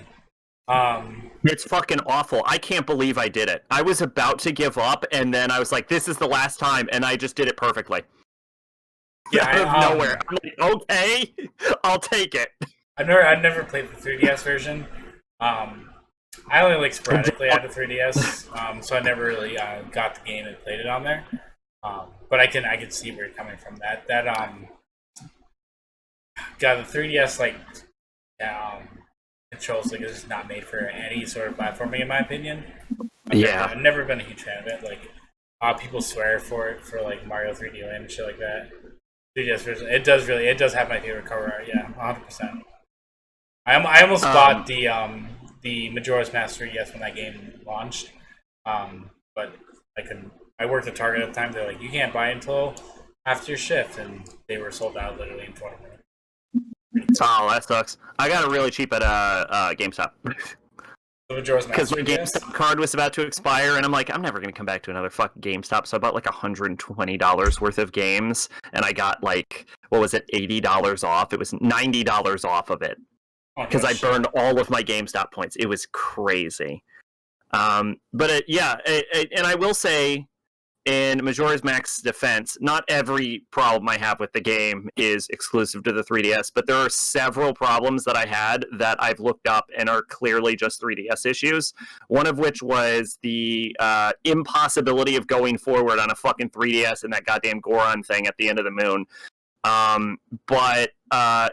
This one didn't bother me nearly as much as the Goron track, but also in the moon, the Zora level has been changed from the original version. And now if you fuck up a jump at any point, you have to start the whole thing over again. Fuck that. Yeah, it's real fucking irritating. So it's a maze, and you go back to the beginning. And you have to do, the last one, you have to do 2 jumps on the same timer. So fucking get good. It's not as bad as the Goron track, but it's not a fan of it. Also, they added a bunch of bird enemies to the game. And like the one that really gets to me was when I'm gonna call it a sun temple because I don't know what it is. It's where you get the mirror shield. There's a heart container on part of a platforming jump section, and you have to make a series of jumps on a timer in order to get there. And they added like a bunch of birds that respawn in like 2 seconds to that jump, and they were there in the original.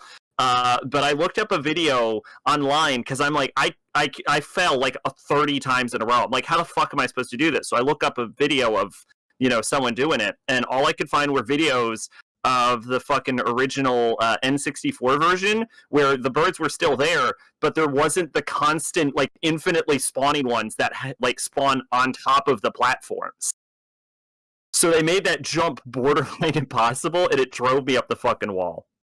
So there was a lot of there were a lot of minor improvements apparently that made the game better, but there were also things that they changed for no fucking reason just to piss you off, and I don't understand why they didn't just decide to make the game better. I mean, that's fair. And they didn't make any like huge changes to the Ocarina of Time re-release on 3DS. Because everyone that's one of my least favorite 3D Zeldas. My top 3 are Majora's Mask, Twilight Princess, and Wind Waker. I haven't played Skyward Sword because I just haven't yet. I mean, people say it's a bad game, but from what I played up to the first temple, and I thought it was all right. I mean, if they could actually re-release the game and make some changes like to fee, that'd be really nice. Because God, I don't need to know what every item is every time I pick it up. It's very annoying. Yeah. But out of like the main 3, I like Breath of the Wild, but it's hard to lump it in with the other 3 Zelda games just because it's Breath of the Wild is so good. It's vastly different. So like I kind of put it in like a different category. That's more of an open world game where like the other 3D Zelda's very linear. You know your path, hey, like it definitely handles different. Yeah, it's a different game, so it's hard for me to put it. I'd like to one day beat all of the Zelda games, all of the important Zelda games, I should say, like the main titles, not the CDI ones. But I have those on my computer. I know, and I don't want to play them. I don't want to play them either, but Eventually, I have to. But the option is available. Yes. It really is, though. Yeah. So yeah, I looking on what I gave it when I beat it, it looks like I gave it a 7 out of 10. I gave Majora's Mask.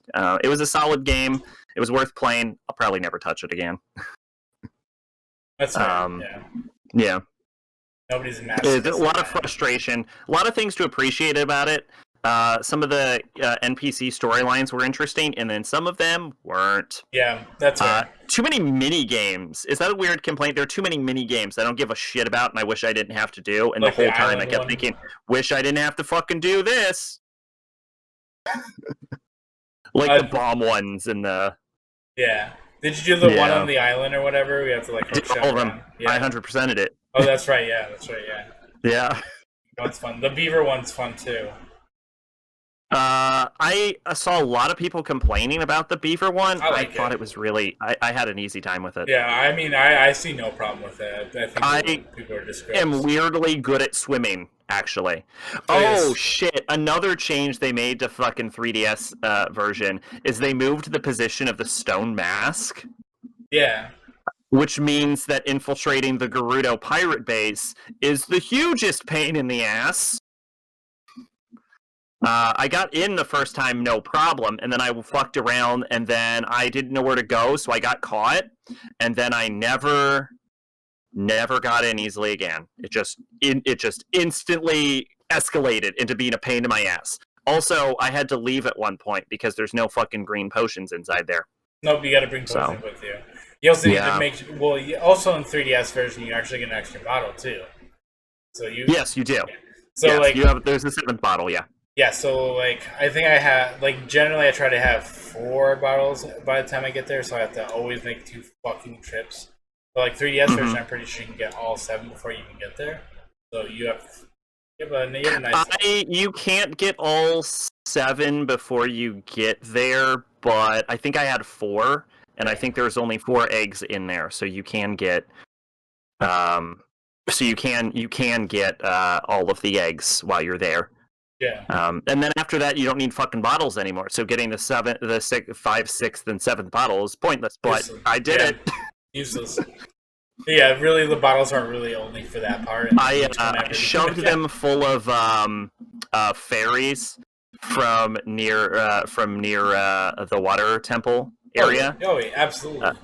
The Zora zone, and then I went to the moon and got the Fierce Deity mask after somehow getting through the fucking Goron level, and I didn't use those fairies.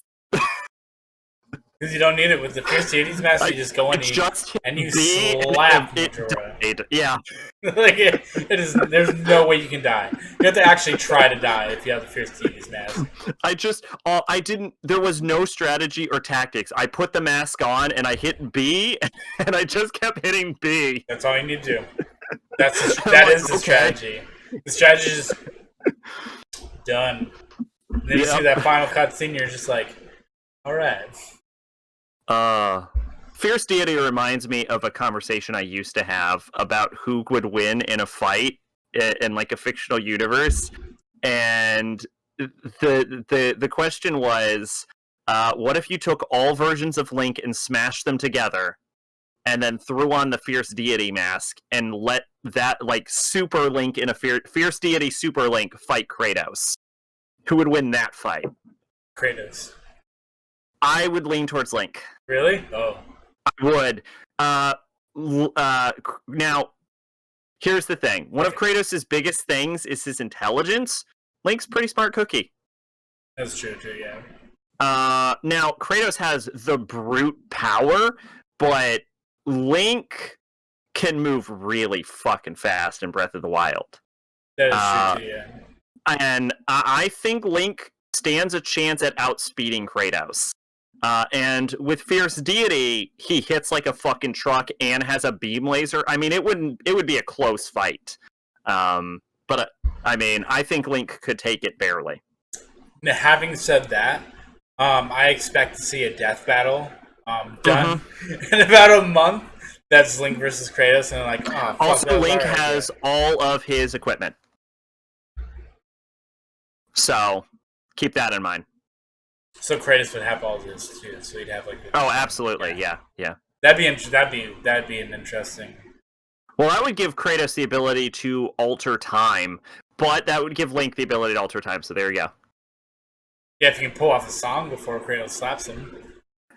See, that's the thing there. Yeah. Knows once he starts playing the ocarina, time just stops around him. That is true too. I mean, that would actually be. I would love that death battle. I would watch the shit out of that.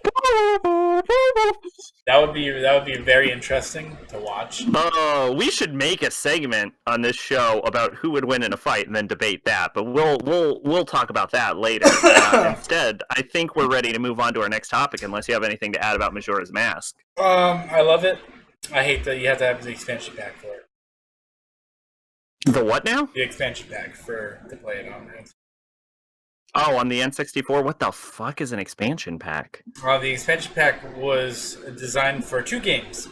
1 game, technically. And then Majora's Mask came about. Donkey Kong 64 and Majora's Mask are the only 2 games that actually require, and I think Perfect Dark actually too. Okay. But 2. Reason being is because these games are actually supposed to come out on the Nintendo 64 disk drive, which never released in America, so here we go. Oh, okay. Yeah. So it's just to enable them to play. Gotcha. Correct, yeah. Because what it does is it upgrades the RAM of the actual system in order for the game to actually play. Donkey Kong didn't require it. That's interesting. My cart never plays if I don't have it in. I have to switch them out constantly. Yeah, because I have the collector's edition for GameCube, which has Zelda 1, Zelda 2, Ocarina of Time, and Majora's Mask. But I like to play on my cart just because, it's nice to pop that bad boy in, play it. I like to play on the original hardware. But fuck the expansion pack. Yeah. Wait, but if it's required for Majora's Mask, if there was no expansion pack, you wouldn't be able to play Majora's Mask on the N64. Yeah, so I had to go on and buy one of those. So, the cheapest one I found not was $60. fuck the expansion pack? Alright, the next topic is just read out what the note says. This says Adam Sandler. It just says Adam Sandler. It's required to mitigate a memory leak. Okay. Yes, that is the exact image that should be on screen right now. I spent 5 minutes trying to find the perfect Adam Sandler picture, and this one this one struck my fancy. So so everyone's probably wondering why we're talking about Adam Sandler. No, everybody understands completely. They saw it and they're like, "Yeah, all right. Adam Sandler, yeah, obviously." So as most of you may know, I took a little break from the internet / streaming the last 2 weeks. In my little break, I've been watching a shit ton of Adam Sandler movies randomly. All of his movies, the funny ones, the drama ones, like literally anything I could find on Hulu, Netflix, Amazon Prime. I've rented. There's funny ones. Yes. So I figured, there's something to talk about. I want to start with his drama movies, I guess, because I think they're the most fascinating of them. Okay. I don't know if you've seen it, but the movie Reign Over Me with Don Cheadle and him. It's a story about his family was on the plane in the 9/11 attack, so his entire family. Exactly, Happy Gilmore. It's a great movie. I have his entire filmography up right now. On IMDb. He has been in 64 films. Oh, that's nothing. Look up a voice actor. Huh? I said that's nothing. No, I'm just saying. 64 is a lot of films. Yeah. So yeah, I don't remember. I think the movie came out I want to say 2007. Johnny Young Bosch, for example, if we were talking voice actors. Oh, but yeah. Yeah, he's the Black Power Ranger, yeah. He was in Digimon Tri, actually. I don't remember who I think he played DK. Sure. I believe you. He is in everything. He was even in. I'm pretty sure he was even in what we watched for Dartboard. Pretty sure I heard him in there.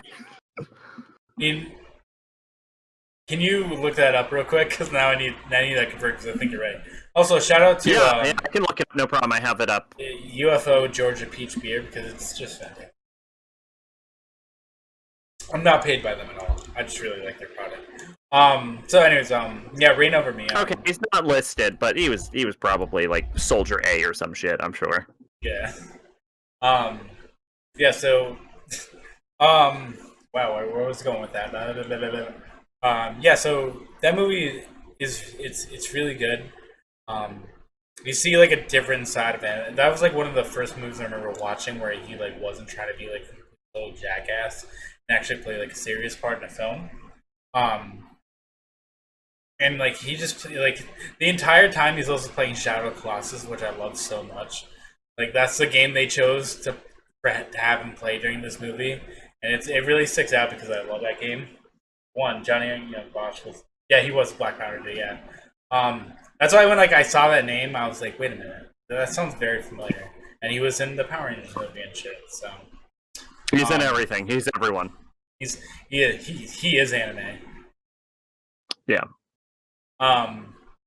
So yeah, I watched that movie. Very good movie. I give that like a solid like 8.5. Okay. It's fantastic. It really like it really shows the effects of like that incident that had on some people. Like this guy, his character was like a dentist. He ended up quitting being a dentist and just kind of like being a hermit and like he didn't even remember Don Cheadle's character too. Like and like meanwhile like Don Cheadle's like trying to help this guy out and like make his life better, and like Don Cheadle's dealing with some shit that's going on at work because he's a dentist too. Like some lady's trying to like sleep with him and then sue him because he won't bang her and shit.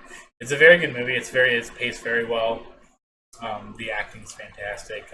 The score is pretty good for a drama movie, and I know people don't talk about the score in drama movies very well, but it really like, especially in those emotional times, like it really does hit right if it's done well. I only bother to talk about scores if they stand out. Yeah, this one definitely it stood out to me because there's some really like somber moments and then like really cheery moments, and like whoever did the score in that movie like did a really good job like portraying that in the music. Fun fact about me, I love movie music. It's one of my things. John, who's Monica Rial? I don't know. Monica Rial is also everybody. She's Lady Johnny Young Bosch. So yeah, drama. I also watched Spanglish for the first time too.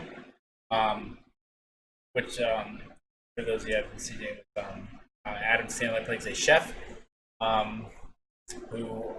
whose wife actually is played by Tia Leone. I have no idea. And they hire a straight from the story's actually narrated by the daughter when she's older, when she's applying to college. That was like one of my favorite parts about it. It was like she was like telling the story about how her and her mom got to where they were. Like they both left Mexico, moved here. She was learning English. So she was like bilingual and stuff like that. So then the family hires them. They move in. They ended up moving in there too. The maid and him actually start falling in love with each other because like Tia Leone's character is like a complete bitch, basically, and like she ends up sleeping with some dude that she works with who is played by Thomas Hayden Church, the Sandman and Spider-Man 3.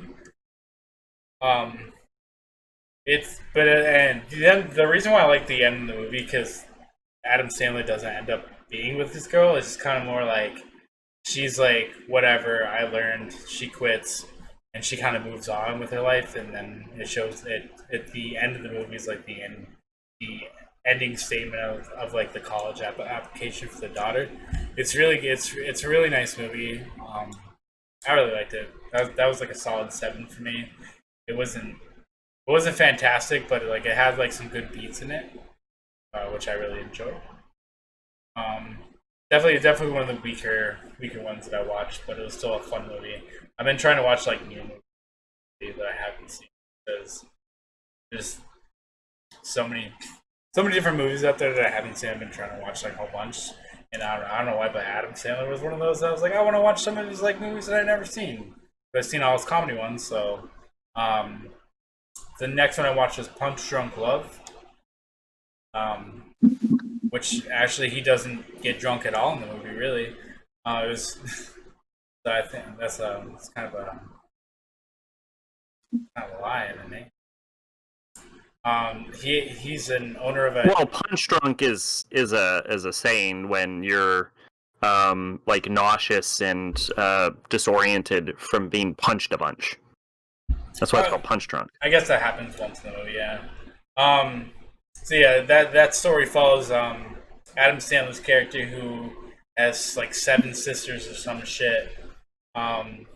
Randomly, I don't know if you've ever seen It's Always Sunny in Philadelphia, Zach. Yes. Do you remember Gail the Snail? Yes. She's one of his sisters in this movie, and she's fucking fantastic in it.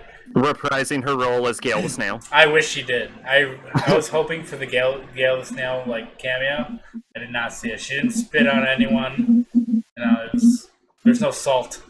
But yeah, he runs like a toilet plunger company. Super random. They make toilet plungers? Yeah, like novelty ones. Okay. Yeah, that's what I said too. I was like, alright, weird flex. Yeah, so the beginning of the movie is like he meets like this British woman who's friends with Gail the Snail. They work together, but she drops off the car, and he's like, "Oh, can you take care of this for me?" Blah blah blah. Whatever. So, the whole premise of the movie is him actually calling a phone sex hotline, and then him refusing to give the say actress over the phone mom extra money. So she kind of harasses him and stuff like that, and then they send the phone sex place is owned by Philip Seymour Hoffman randomly.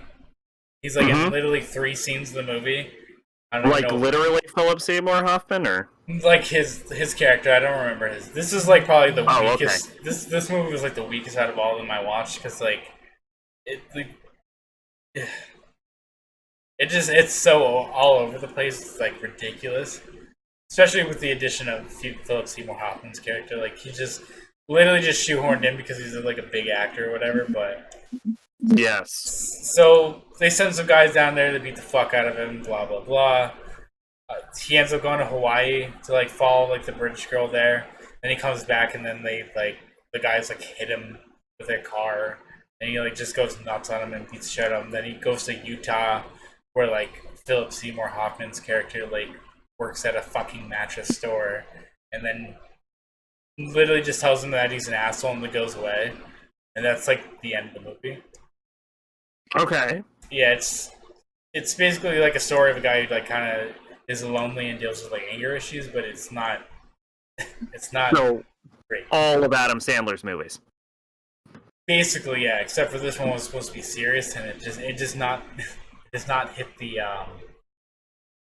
doesn't hit the nail on the head at all. It was like a 4. It was barely entertaining. I probably wouldn't watch it again. So it's supposed to be a black comedy drama romance. Yeah, it was just boring. It was pretty short too. I think it was only like 87 minutes. 95 minutes. 95 minutes. Okay, yeah. It was like super short, so it was like the pacing was very off. It wasn't great. I believe it's one of his more popular movies. I don't see how. I cannot see how.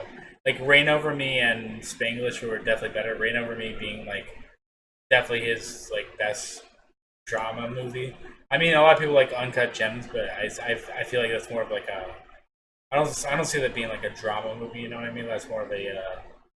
I guess like an action.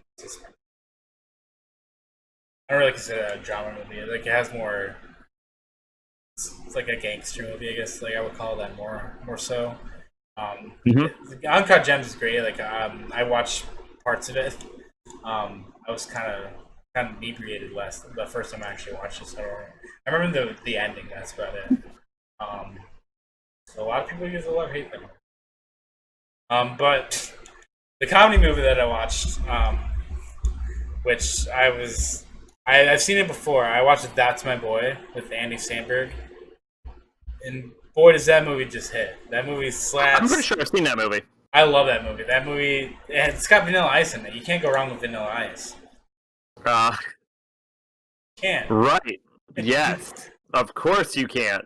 That I've seen that movie probably like 3 or 4 times before rewatching. It's been a while, but like it's like Adam Sandler returning to like who he was like back in the 90s. With the addition of Andy Samberg and like a fucked up story in between that, it's delightful. Oh no, 2012. No, I have not seen That's My Boy. I believe it came out like 2 months after the Avengers, and I saw it in theaters. Like that was my palate. I got it confused with a different movie. I got it confused with Big Daddy. Big Daddy was like 2003. Big Daddy was 1999. Holy shit! Wow. Way off.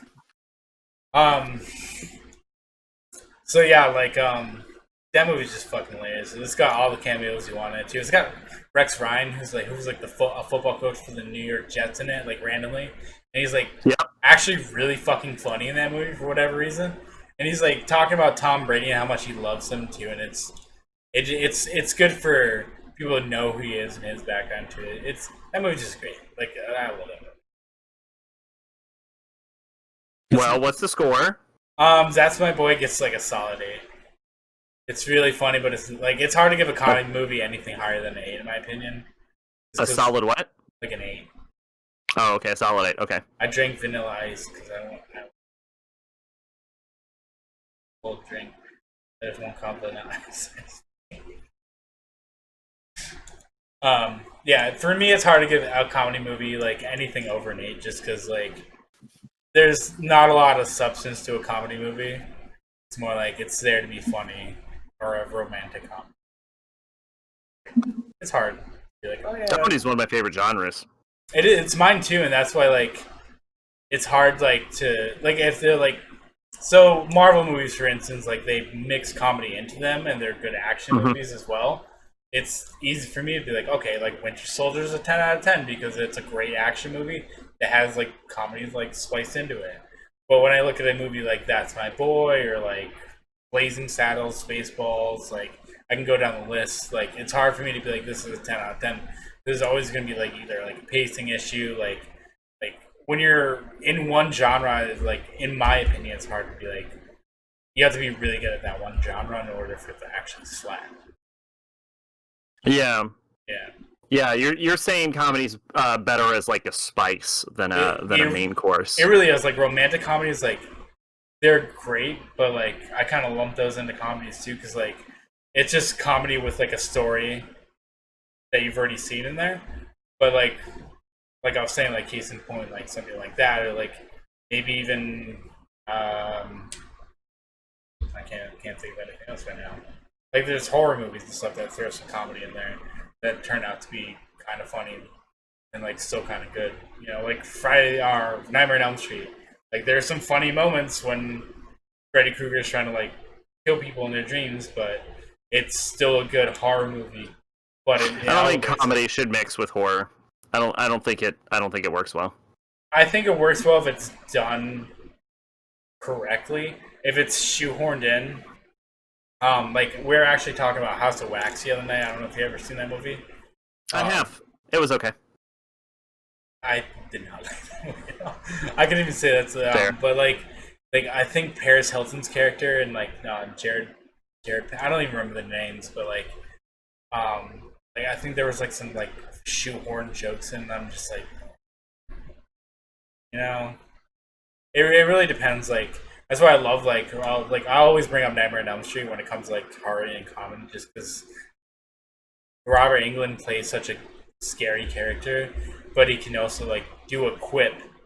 Leprechaun's another good example, actually. Too. Warwick Davis does a fantastic job as Leprechaun. I have seen Leprechaun. But yeah, like the way Robert Englund actually delivers lines is frightening, but also like they're funny. You know I've seen Leprechaun in the Hood. Come on. You know it. That's a movie. That's a sci-fi classic. That's like a 2 a.m. special.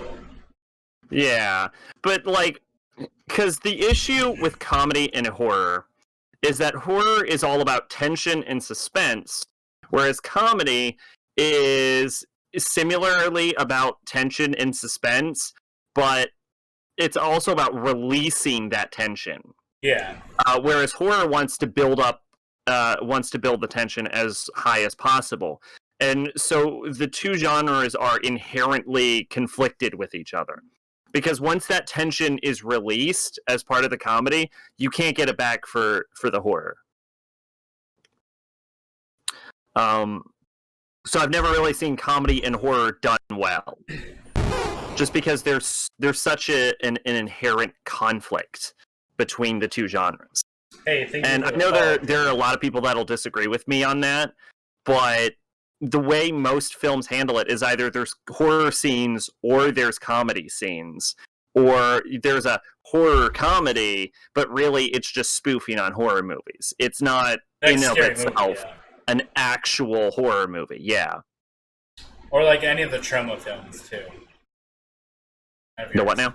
Those trauma films like Toxic Avenger, Poltergeist, like that. Sure, I've never seen those, but my roommate's like obsessed with horror movies, so I've seen a lot of obscure gems. I don't like watching movies, so. Yeah, I've been getting back into it because it's since I've been like studying a lot lately for my new job. Like it's good to have something on in the background that I can kind of do both with. Like because obviously I can't play a game and study at the same time. So I've been like putting movies on in the background just like to catch up on stuff and just kind of like watch some new things that like otherwise I would never have the time to do. Yeah. I mean, I've said it before, my issues with movies are how story beats are presented. They're stretched over too long of a period of time, and so it feels like the movies progress at too slow of a pace. There's obviously, exceptions. Like, there are movies I do enjoy, obviously, that don't have those problems, but there's a lot of movies that just feel like it takes forever to do very little. No, I get that, yeah. Yeah. Yeah, like, a lot of them, like... One of the things in movies, like, if it's not paced out correctly, then it just you like. Well, part of the issue is that there's a 120-minute standard for a film. Yeah. And because that exists, because movies have to reach 120 minutes, they have they're specifically incentivized to stretch things out, but that just fucks up with the pacing. When there's so many films that hit 120 minutes or something that you could cut down to 30 minutes and you'd have a way better product. Yeah. That's one of my issues with a lot of comedy movies too. Going back to that. It's they're paced so poorly. Billy Madison is one of those movies that I look back on and it's paced very well. It has a nice structure to the story. But then you look at something like Dude, Where's My Car? Where it's just all fucking over the place. Yeah, there's a plot, there's a story behind this, but there's so many different beats to it that it's just if you're watching this movie for the first time, especially nowadays, you're just where's this movie going? Yeah. Yeah. It makes no sense, and then you get the aliens, and you're just this is stupid. Okay, so just to intercut right here, we're approaching the 2.5-hour mark. So, any standout Adam Sandler movies you want to talk to now before we move on to the next segment? Because I think a good podcast shouldn't go much longer than 3 hours. No, that makes sense. So we might want to keep this moving. So I basically covered all the big ones and stuff. So Freddy Got Fingered, terrible movie, but great to watch with friends. 100%. I do love that movie. That is one of my guilty pleasures. I used to own that movie and then never watched it. It's that movie. I got it with a pizza. It came with a pizza I ordered. Like somebody just didn't want it, they just threw it on top of the box. No, I used to order from like a pizza place, and they would give you a free fucking movie. That's super random, but I love it, and I'm down for that. Yeah. Freddy Got Fingered was one of those. Monkey Bones was another. I like Monkey Bones. Monkey Bones, good. Yeah. Freddy Got Fingered as that movie like will always be like one of the funniest movies to me. Just because like I watched that so young and like thought it was so fucking funny. It's like definitely a nostalgia movie. Where I'll just look at it and be like, you know what, this movie isn't great, but it's still kind of holds up. Yeah. I'll probably never watch it, but I don't recommend it. Okay. I love it. It's great. Don't watch it. Yeah, I don't recommend it nowadays, especially. We all know those things like that. If you don't have nostalgic August flair, don't watch it. Yeah, I got you. I can relate. All right. Any other standouts? We can go through the Adam Sandler movie list real quick. Going Overboard, Shakes the Crown, Coneheads. Didn't know he was in Coneheads. Yeah, he was for very quick. You just like a little cameo. Mixed Nuts, Billy Madison. I thought that movie was okay. Happy Gilmore. Yeah. Bulletproof. Bulletproof is good. Especially the scene when they're in the car and he's like Disneyland. But yeah, it's great. Wedding Singer. I've never seen Bulletproof. Wedding Singer, not a huge fan of. Yeah, one of probably his most famous role, Dirty Work, Waterboy. Okay, I love Waterboy. I'm gonna admit it, I like Waterboy. I love that movie. That movie's fantastic. Okay, good. Yeah. Good. I grew up a lot for a few years in like Louisiana, so I like relate to that shit. If you've never had fucking alligator, go eat some alligator. It's on my list. It's on my list. To eat alligator, do it. Yeah. Big Daddy, I like that movie. Deuce Bigelow, Male Gigolo. Okay, I love that movie. I don't consider that an Adam Sandler movie, but he was fucking in it. Yeah, that movie. Robert Schneider was another person I was going to talk about. But I'll save it for another day. Save it for next time. Watch now that you've watched the Adam Sandler movies. I want you to watch all the Rob Schneider. I've watched a couple. That's why I didn't bring it up. Yeah, I've watched a couple. Little Nicky is okay. I think it's off and on, if I remember properly. The Animal, he would just cameoed in The Animal. That was a Rob Schneider movie. Punch Drunk Love, Mr. Deeds, 8 Crazy Nights.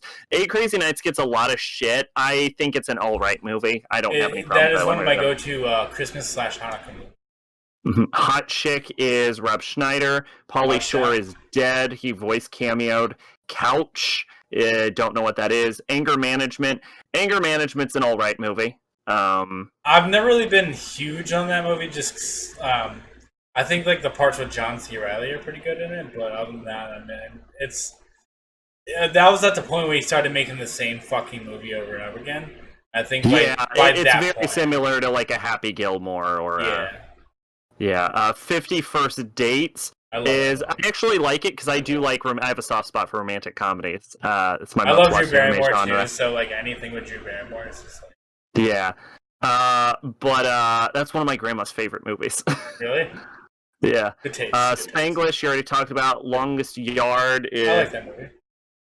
You like that movie? Anything to say about it? Just like it? I like it because it's a remake, and I love Burt Reynolds, and he does kind of like he doesn't reprise his role, but he's in the movie. So I thought that was like a nice little thing in there. And Nellie's in it too, which is random. Click. I kind of like the movie Click. Click is one of the only movies in this world that has ever made me cry. Yeah, it gets a lot of shit. I enjoy it. I enjoy it for what it is. It's I love Christopher Walken. Like, it's very. How do I say this? Pedestrian. That's what I went with. But for what it is, I thought it was enjoyable enough. So. Absolutely. Reign Over Me. Unfamiliar with it. That was the movie I was talking about earlier, yeah. Oh, okay. The one about 9/11. Okay, gotcha. I now pronounce you Chuck and Larry. I just watched. That was another one that I just watched again the other day. I feel like I watched it. Yeah, I was gonna say I remember it being like a 5.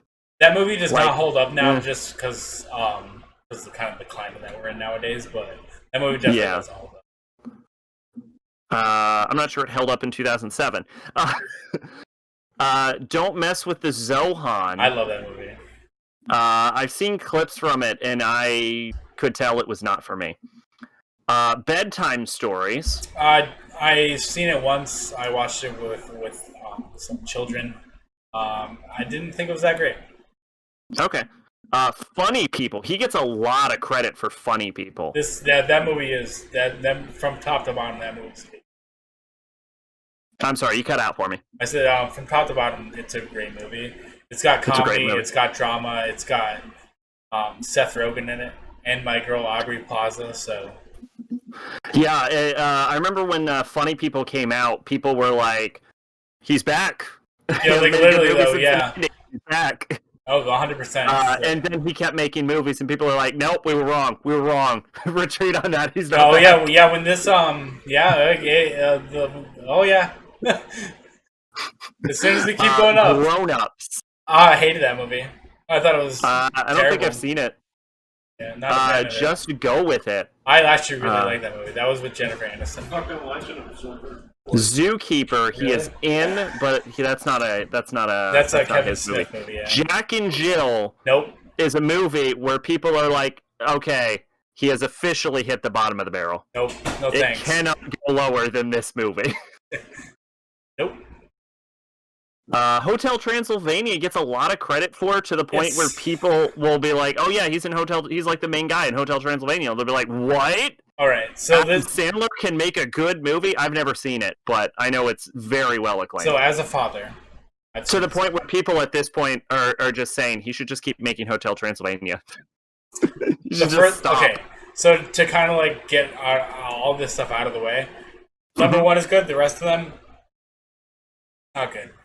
Just downhill from Hotel Transylvania? Yeah, it's a cash grab, yeah. Number one is pretty good. It's funny, it's got like all you guys, Kevin Smith, Steve Buscemi, like all of them in it. David Spade.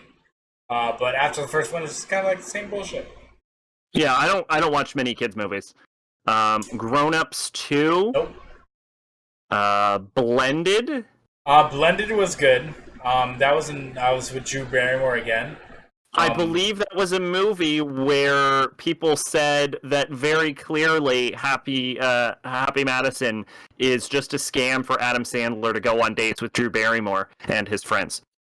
Probably, yeah. Like everyone's in that movie, like to the T. But that movie was fine. You know, it was a good like rom-com. Drew Barrymore is in it. It's a good movie. Yeah, a lot of films get like shit on without people actually watching them. I haven't seen it. It's probably terrible, but I won't give an official judgment. Top 5 was directed by Chris Rock. I haven't seen Chris Rock do anything in a while. I've never but he seen was that just a movie. cameo in that, so Yeah. So that doesn't count. Men, Women, and Children. I haven't seen it. No idea. Pixels. I hear that movie is the worst movie he's ever made. Besides Jack and Jill, probably, yeah. Hotel Transylvania is directed by the guy. Yeah, I hear that movie is absolute garbage. Oh, I missed The Cobbler. I'm sorry. I've seen that movie. It was so-so. Does he make shoes in it? Yes, he does, yes. Okay, cool. He's in fact a cobbler in that. Okay, I had to check. I Am Chris Farley. That actually was a very solid documentary. Oh, it was a documentary. Yeah. Okay. That was good. Hotel Transylvania 2, you said it went downhill. Ridiculous 6. Nope. I hear is somehow even worse than Pixels, which was supposed to be somehow even worse than Jack and Jill. So when he hit the bottom of the barrel in like 2011, he apparently kept digging through the fucking ground. He did. He really did. The Do-Over. That was with David Spade. I did watch that recently too. It was alright. It was alright? Okay. It was alright. Sandy Wexler. That movie was also alright. Not great that I've never heard of it. It was one of the Netflix movies, yeah. Yeah. The Maya Witt Stories. Yeah. Puppy, which is related to Hotel Transylvania, apparently. Yep. The Week of. I haven't seen that one's on my list of movies to watch. That was him and Okay. Chris Rock, actually. Hotel Transylvania 3, Summer Vacation. That's the worst one. That's a stand-up special from Adam Sandler. I'm almost interested if he still got it. Was Adam Sandler 100% fresh? Murder Mystery. That I also haven't seen that yet. It's that one and his Netflix special, the stand-up one, are the next 3 ones I'm watching. Okay. Yeah. Well, we'll get a report back next time, I guess, then. Yeah. Hotel Transylvania is directed by the guy who made Samurai Jack. Good to know. Uncut Gems, you already talked about. That was great. That movie's great. From what I remember. Hubby Halloween, and then he was just a producer on the rest of these movies on that list, including Joe Dirt, which is a really good movie. Don't at me. I will agree with you there because I actually really, really love that movie. I watched Joe Dirt for the first time in the hospital while my sister was being born. So, shout out to Joe Dirt is what I will say. Fair enough. Can we take a quick break before we go into the last section? Sure, why not? Exactly. Why not? Really. One last break before the last 2 subjects. Last 2? Ooh, spoilers. We have to circle back around to name, yeah. Oh yeah, that's right, yeah. Alright, so we'll be right back after these brief messages from our sponsor, Toes.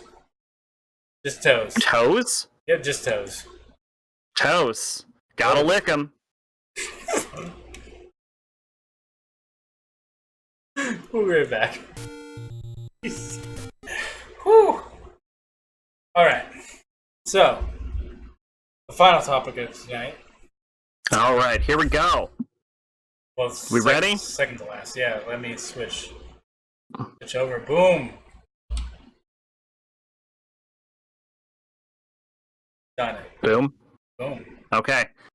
Anime Dartboard was conceived as a way of reducing the depths of my watch later list, my plan to watch list. And I did it for like 3 months and then stopped.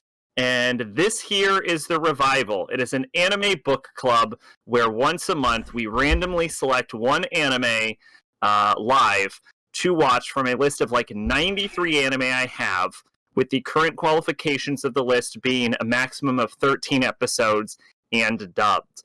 The original selection was Servant Service, followed by Black Bullet, and then ending in Magical Warfare.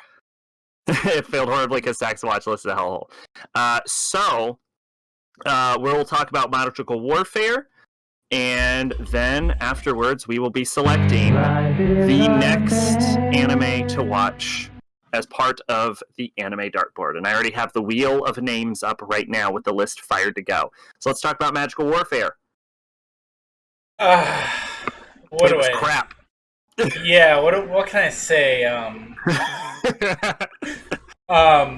It took me longer than I thought to watch 12 episodes or something.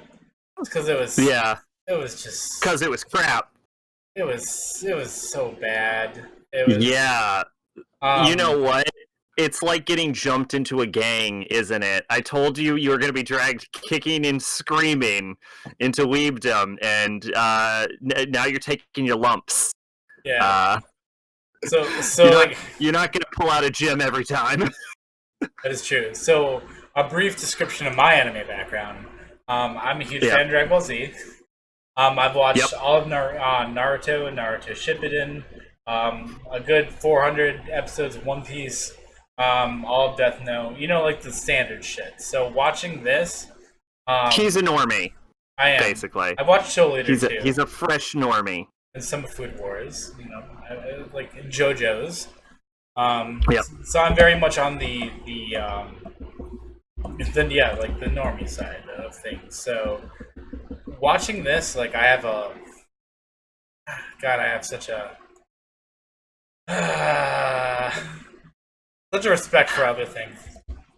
I, on the other hand, am the exact opposite. I have been watching anime since the early 90s. I have watched anime my entire life. I've watched hundreds upon hundreds of anime, and I have seen more anime currently than most people will ever. Hell, I watch more anime in one season of anime than most people will ever. I think the current number is, and you know, there's obviously bigger numbers in the anime community, but the current number is pushing around 700. So yeah, and I've seen the classics. I've seen shonen trash. I've watched like shoujo girl comics about like making pastries and bullshit. Girl comic shoujo anime about making pastries and shit. Magical girl anime. I've seen it all, baby. I've gone down all the roads. So and literally could not be two different backgrounds. And here I am. I'm like, I like the fights. Hey, yo, I've seen shonen trash. Don't worry. So yeah, this it was just so boring. This is terrible. It was so boring. Like This I watched. this is not good. Yeah, I watched like 3 episodes when we decided we were gonna watch this. I watched them at work, and even though I was getting paid to watch this anime, I decided to do other things instead. I literally finished the last 3 episodes today. Like not more than 25 minutes.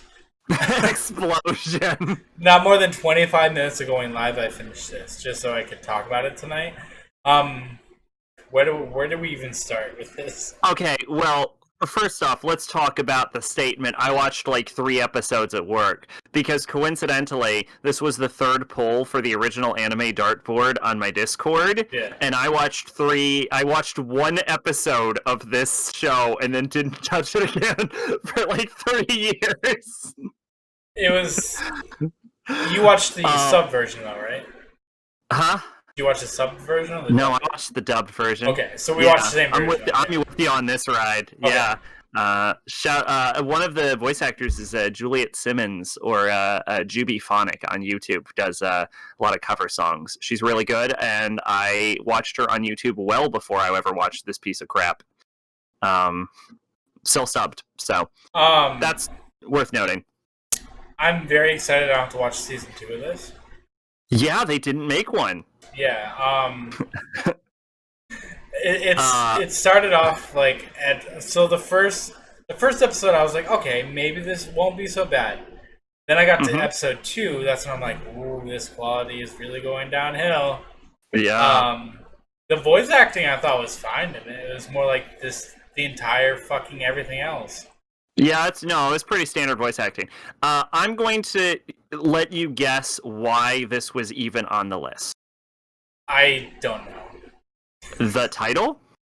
Oh, okay.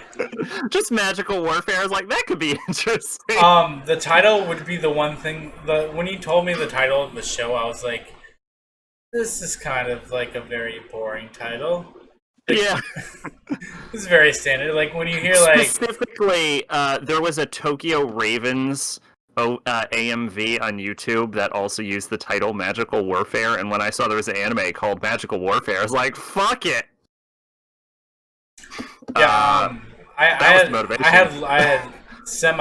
had medium expectation going into this and watching this.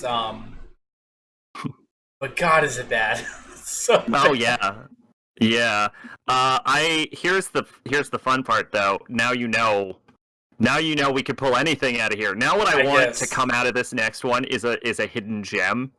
I would like that because I need a good palate cleanser after watching this. Especially because Seven Deadly Sins, the next season comes out in a couple weeks, so I'll be watching that. Okay. Yeah, Nanatsu no Taizai. Yeah. Yeah. So I've been waiting for that for like 2 years now, something like that, right?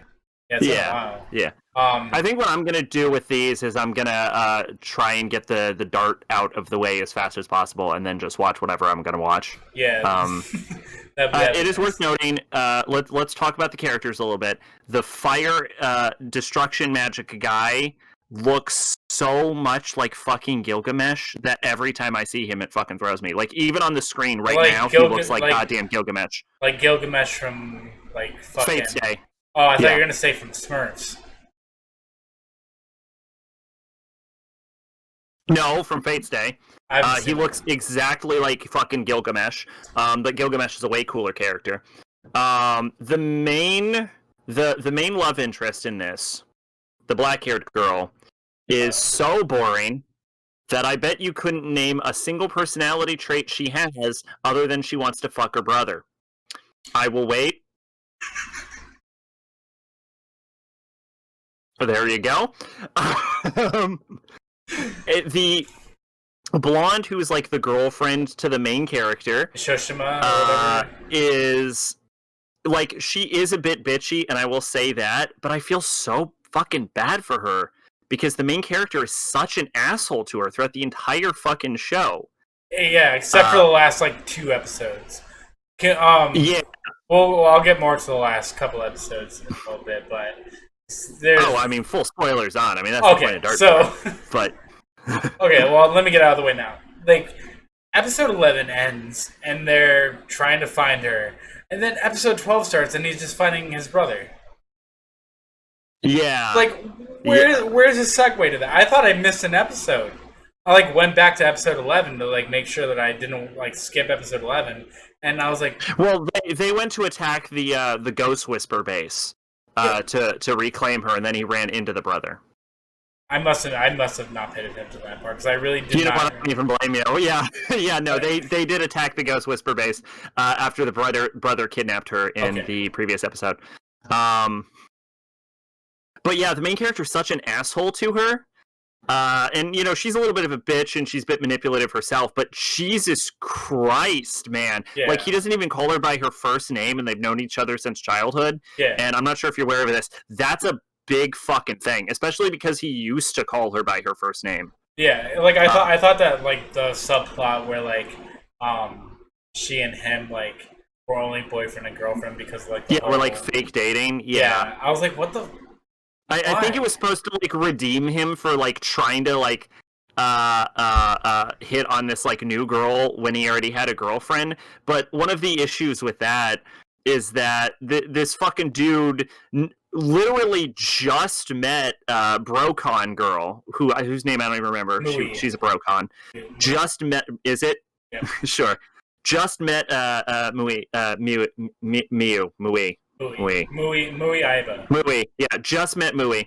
And he's immediately like, fuck my past girlfriend, I'm getting with this right now. It was like literally an episode later. I'm like, oh my god. Yeah, it like Jesus Christ. This anime has some of the worst pacing in any show I've seen in a very long time. The only character I liked was the witch Mahoka. Who appeared once as a fortune reader and at the end of every episode to tell you what's going to happen in the next episode. After like the credits started rolling, I would just skip. So I didn't really get to see that. So what you're saying is that you've missed the best part of the show, which is the literal end of the episode, which, Probably. Oh boy, is that a bad sign. I think I listened to the credit song because I like, when it comes to animes, I like to hear the theme songs. For each, so like after I heard it once, I was like, okay, cool, and I skipped it. Yeah, that's fair.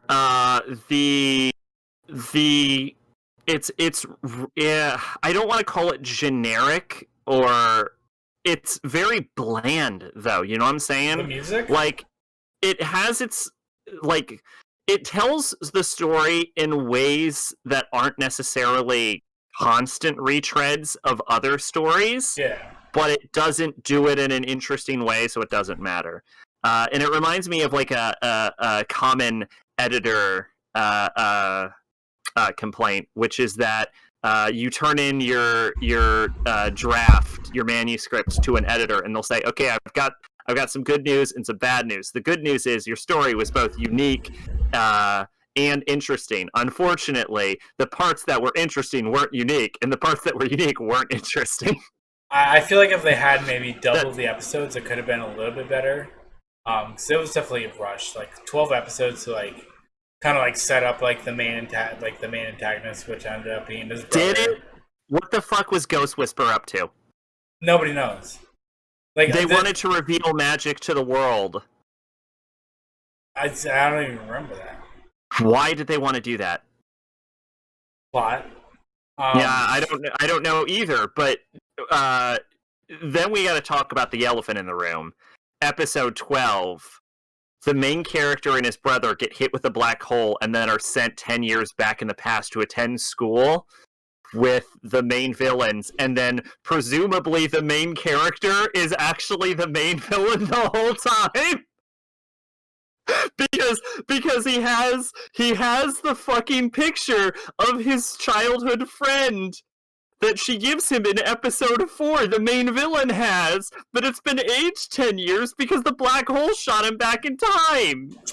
But we'll never know because it doesn't have a season 2. So, Like, fucking...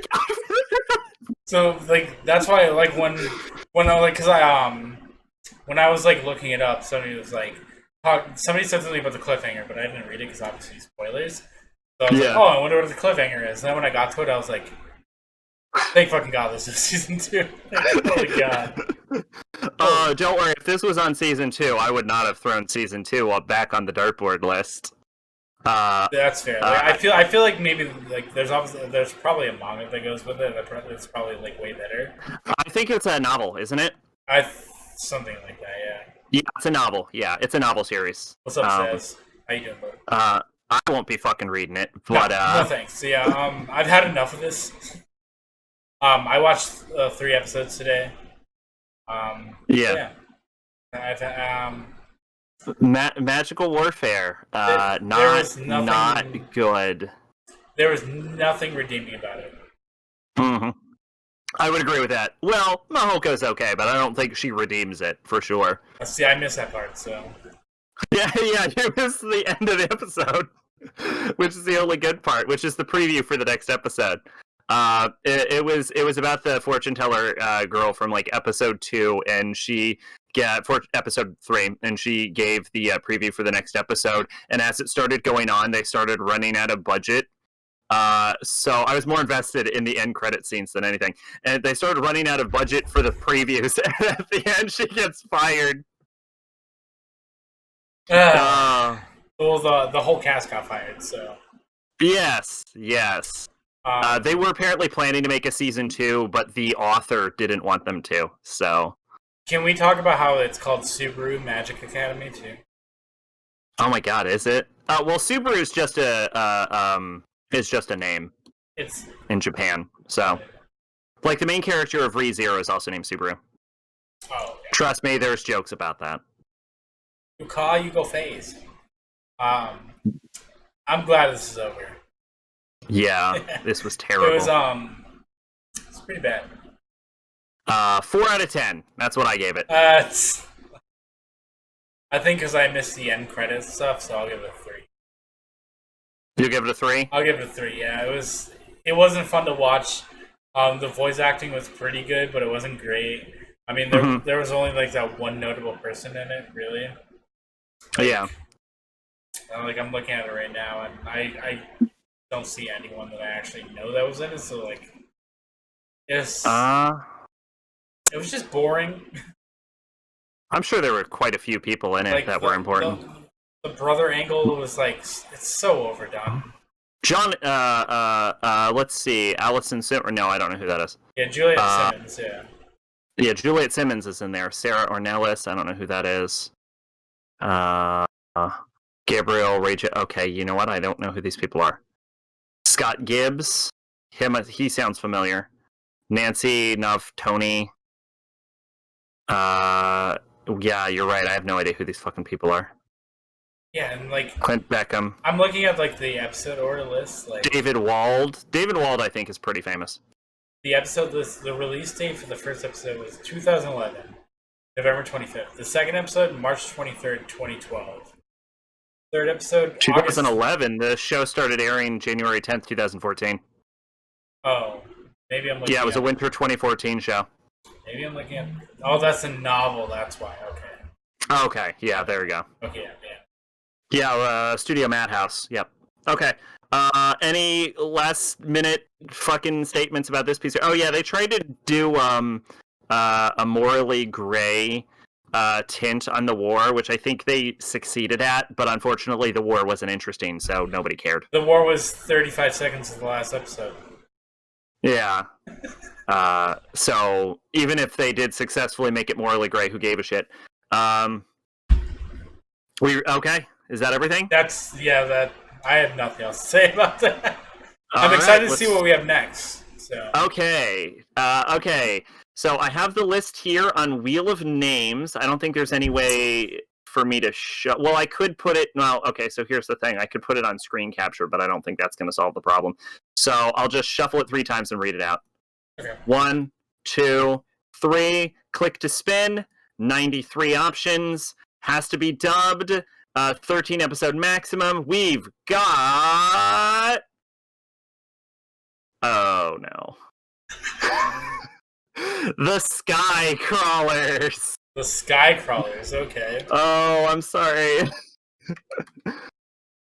All right. Okay. On the plus side, it's a movie. So It's a movie. the Sky Crawlers is. I'll post it on. I'll post the Mal link on Heaven for you. The Sky Crawlers is by Production IG, who are pretty famous. They know what they're doing. They do a lot of the Netflix anime. Oh, okay. It is it originally aired August 2nd, 2008. It is 2 hours, 2 minutes, based off of a novel. Genres are drama and military. And let's see. Directed by Mamoru Oshii. Okay, so. Okay. Someone who actually knows what they're doing, at least. And let's see. Average mouse score, 7.31. In an alternate timeline, the world has seemingly achieved peace. Bereft of international conflicts, wars are now waged between private corporations in place of peaceful nations. Yuichi Kanami, a recent transfer in Area 262, simply does his job as a contracted fighter pilot. However, the more time he spends at his new base, the more mysteries come to light. The Skycrawlers exhibits this reality through the eyes of Kanami as he endeavors to understand the Children, humans genetically altered to be teenagers forever with faster reflexes, and his predecessor, the ace pilot known as Teacher.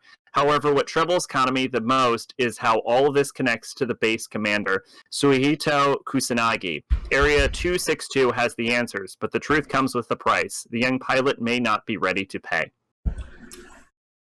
So it sounds and looks like crap, but... Oh, this is only one movie. But it's only a movie! So it won't be like pulling teeth, so you'll be back to Nanatsu no Taizai in like no time. Yeah, I'm actually really looking for, like, I don't know if a lot of people like that anime, but Seven Deadly Sins is really like. Nanatsu no Taizai is pretty popular. Is it? Okay, yeah. I'm like, yeah. I watched like the first. I power watched like literally the first 3 seasons, and I was like, wow, this is like a breath of fresh air because like, I had just finished Shippuden, right before that. I'm sorry. Fair enough. Shippuden, yeah, this should have ended with pain, but. So on the plus side, he's known for being a bit he's a bit artsy and a bit pretentious, but Mamoru Oshii is a known name. So at the very least, the person behind this knew what the fuck they were doing. If that makes you feel better. And since it's a movie, it'll have a higher animation quality. Yo, thank you for the raid. Appreciate Yo, Uzi with the raid. Yeah, I'm. The good thing about it being a movie too is like I can power watch that right before we watch, so it's fresh in my mind too. Which I'm probably gonna do. Yeah. I'm gonna finish watching K, and then I'm just gonna watch this immediately. I'm gonna get out of the way immediately, just like I did with fucking Magical Warfare. I think if I watch it like anytime soon, by the time we do this next time, I'll just forget about it. That's fair. Yeah, so if I'm probably gonna watch it like a couple days prior to our next one, just so it's fresh in my mind. Can we get an image of fucking Skycrawlers actually up on the screen though? Yeah, hold on, I got you. People know what the fuck we're talking about. I sent you the link on Heaven for the Mal page. Because it would really suck if people, because the point is that this is a book club, so people will kind of watch along with us. So let's make sure that they know what the fuck they're watching. There we go. Boom. Done. There we go. You got it. Oh, quick intermission for a dance. Yeah, there we go. Skycrawlers. 1 second dance party. Oh! Wrong one. It's been a while since I've done this. Wrong one.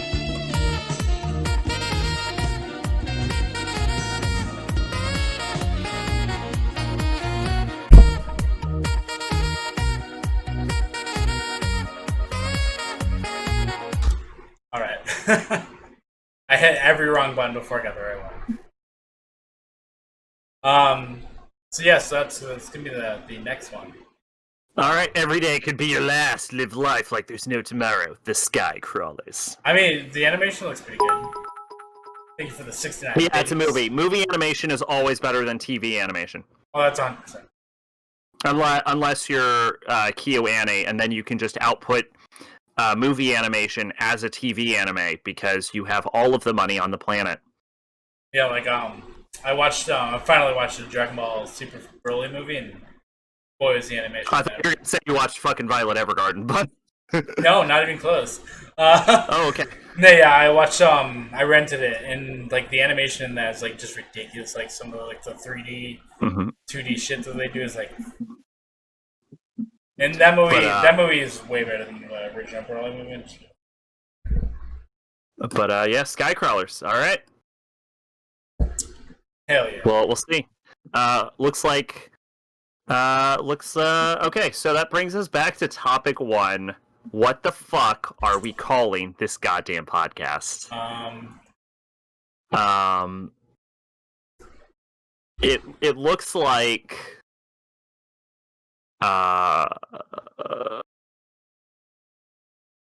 well, okay, hang on. I think quality time could work also. Yeah. Quality time. So here's what I got so far. Topic. Garage cast. Bargain cast. I put in podcast to delirium. I'm kind of going a little colder on that. I might just delete it right now. And quality time. I like quality time. Do you like quality time? Yeah, I like quality time. Quality time with dong and sack. Okay, I don't think the dong and sack thing should be used. Fair. And if it is, it should definitely be sack and dong, so then it's even more sexual, but also I think we should avoid it regardless. Okay, Sack and John. Yeah. But let's see if there is a podcast called Quality Time. Sounds like tweet pop. It does, yeah. It's like the Jonas Brothers 2.0. You look, I'll start a fucking band. Yeah. There is a podcast called Quality Time. It's very small. Fuck them. But now, if we use it, people can point to episode 1 and acknowledge that we've clearly used the what was the last very episode? used name. So, guess we ruined it.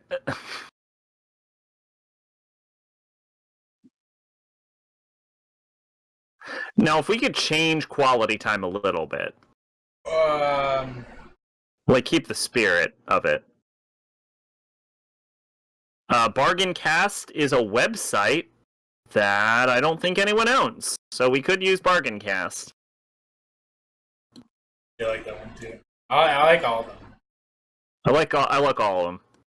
Time quality made sense. What about time well spent with Sack and John? Oh, all right. Hang on. It's kind of like that quality time, but I mean, it's a lie, but I'm okay with that. It's false advertisement, but fuck you.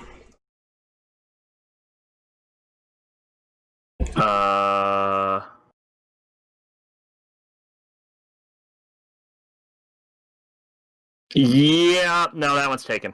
Really? Damn. Yeah. Damn. Yeah, sorry.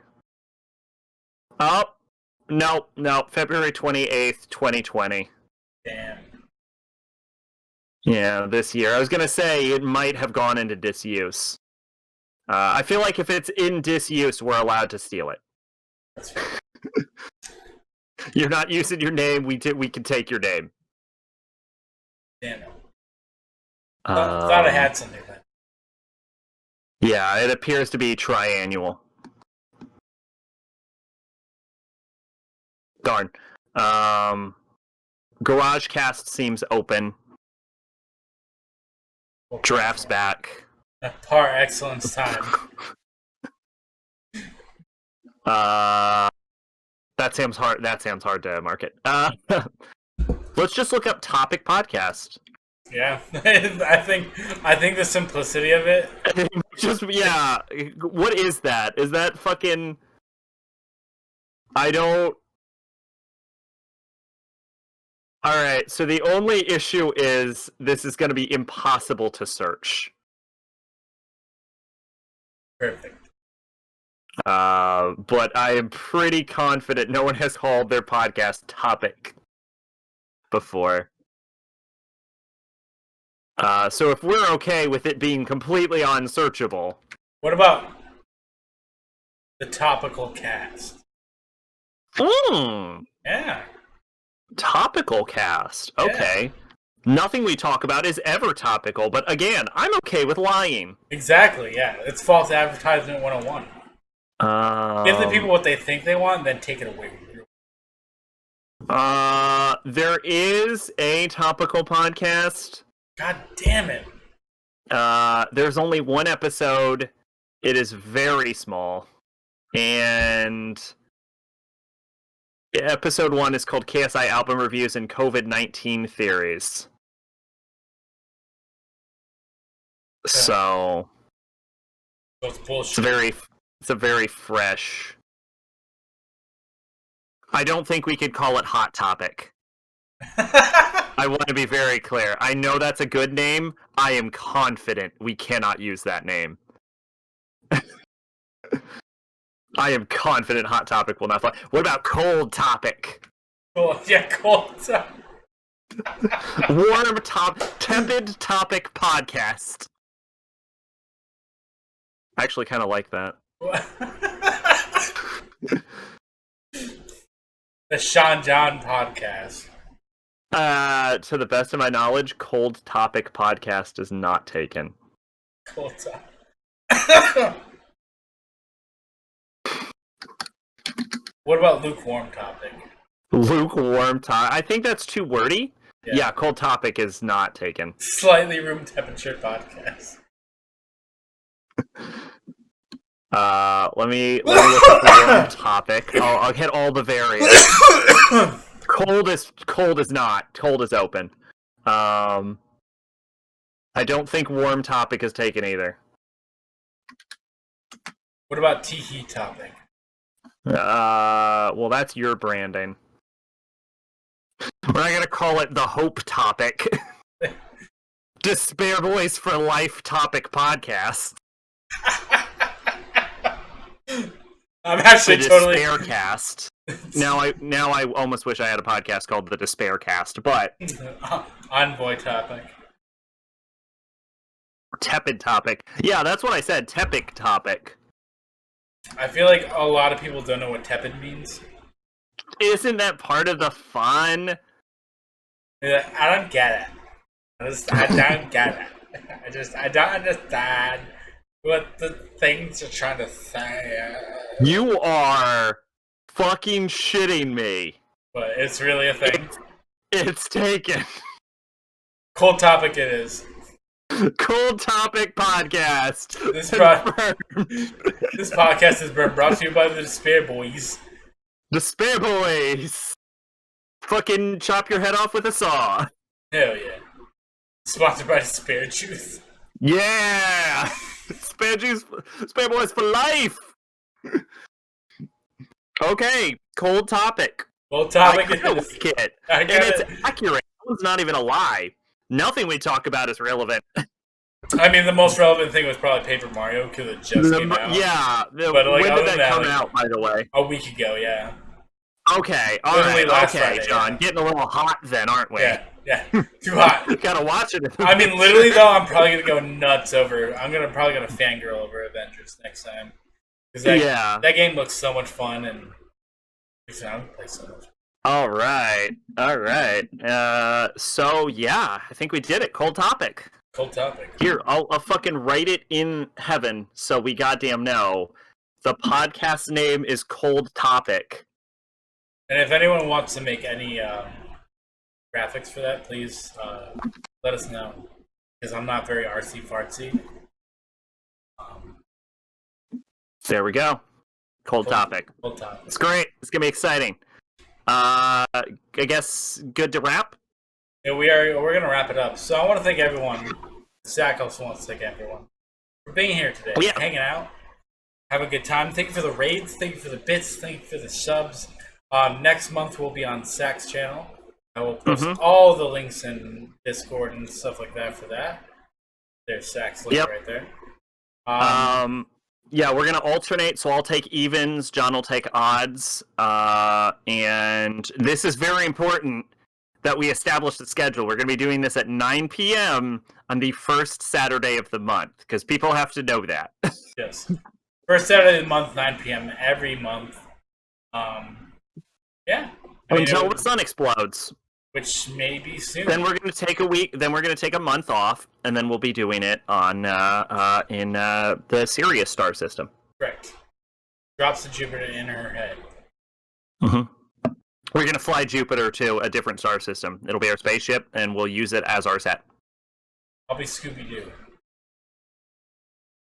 John will apparently change into a cartoon dog. Really?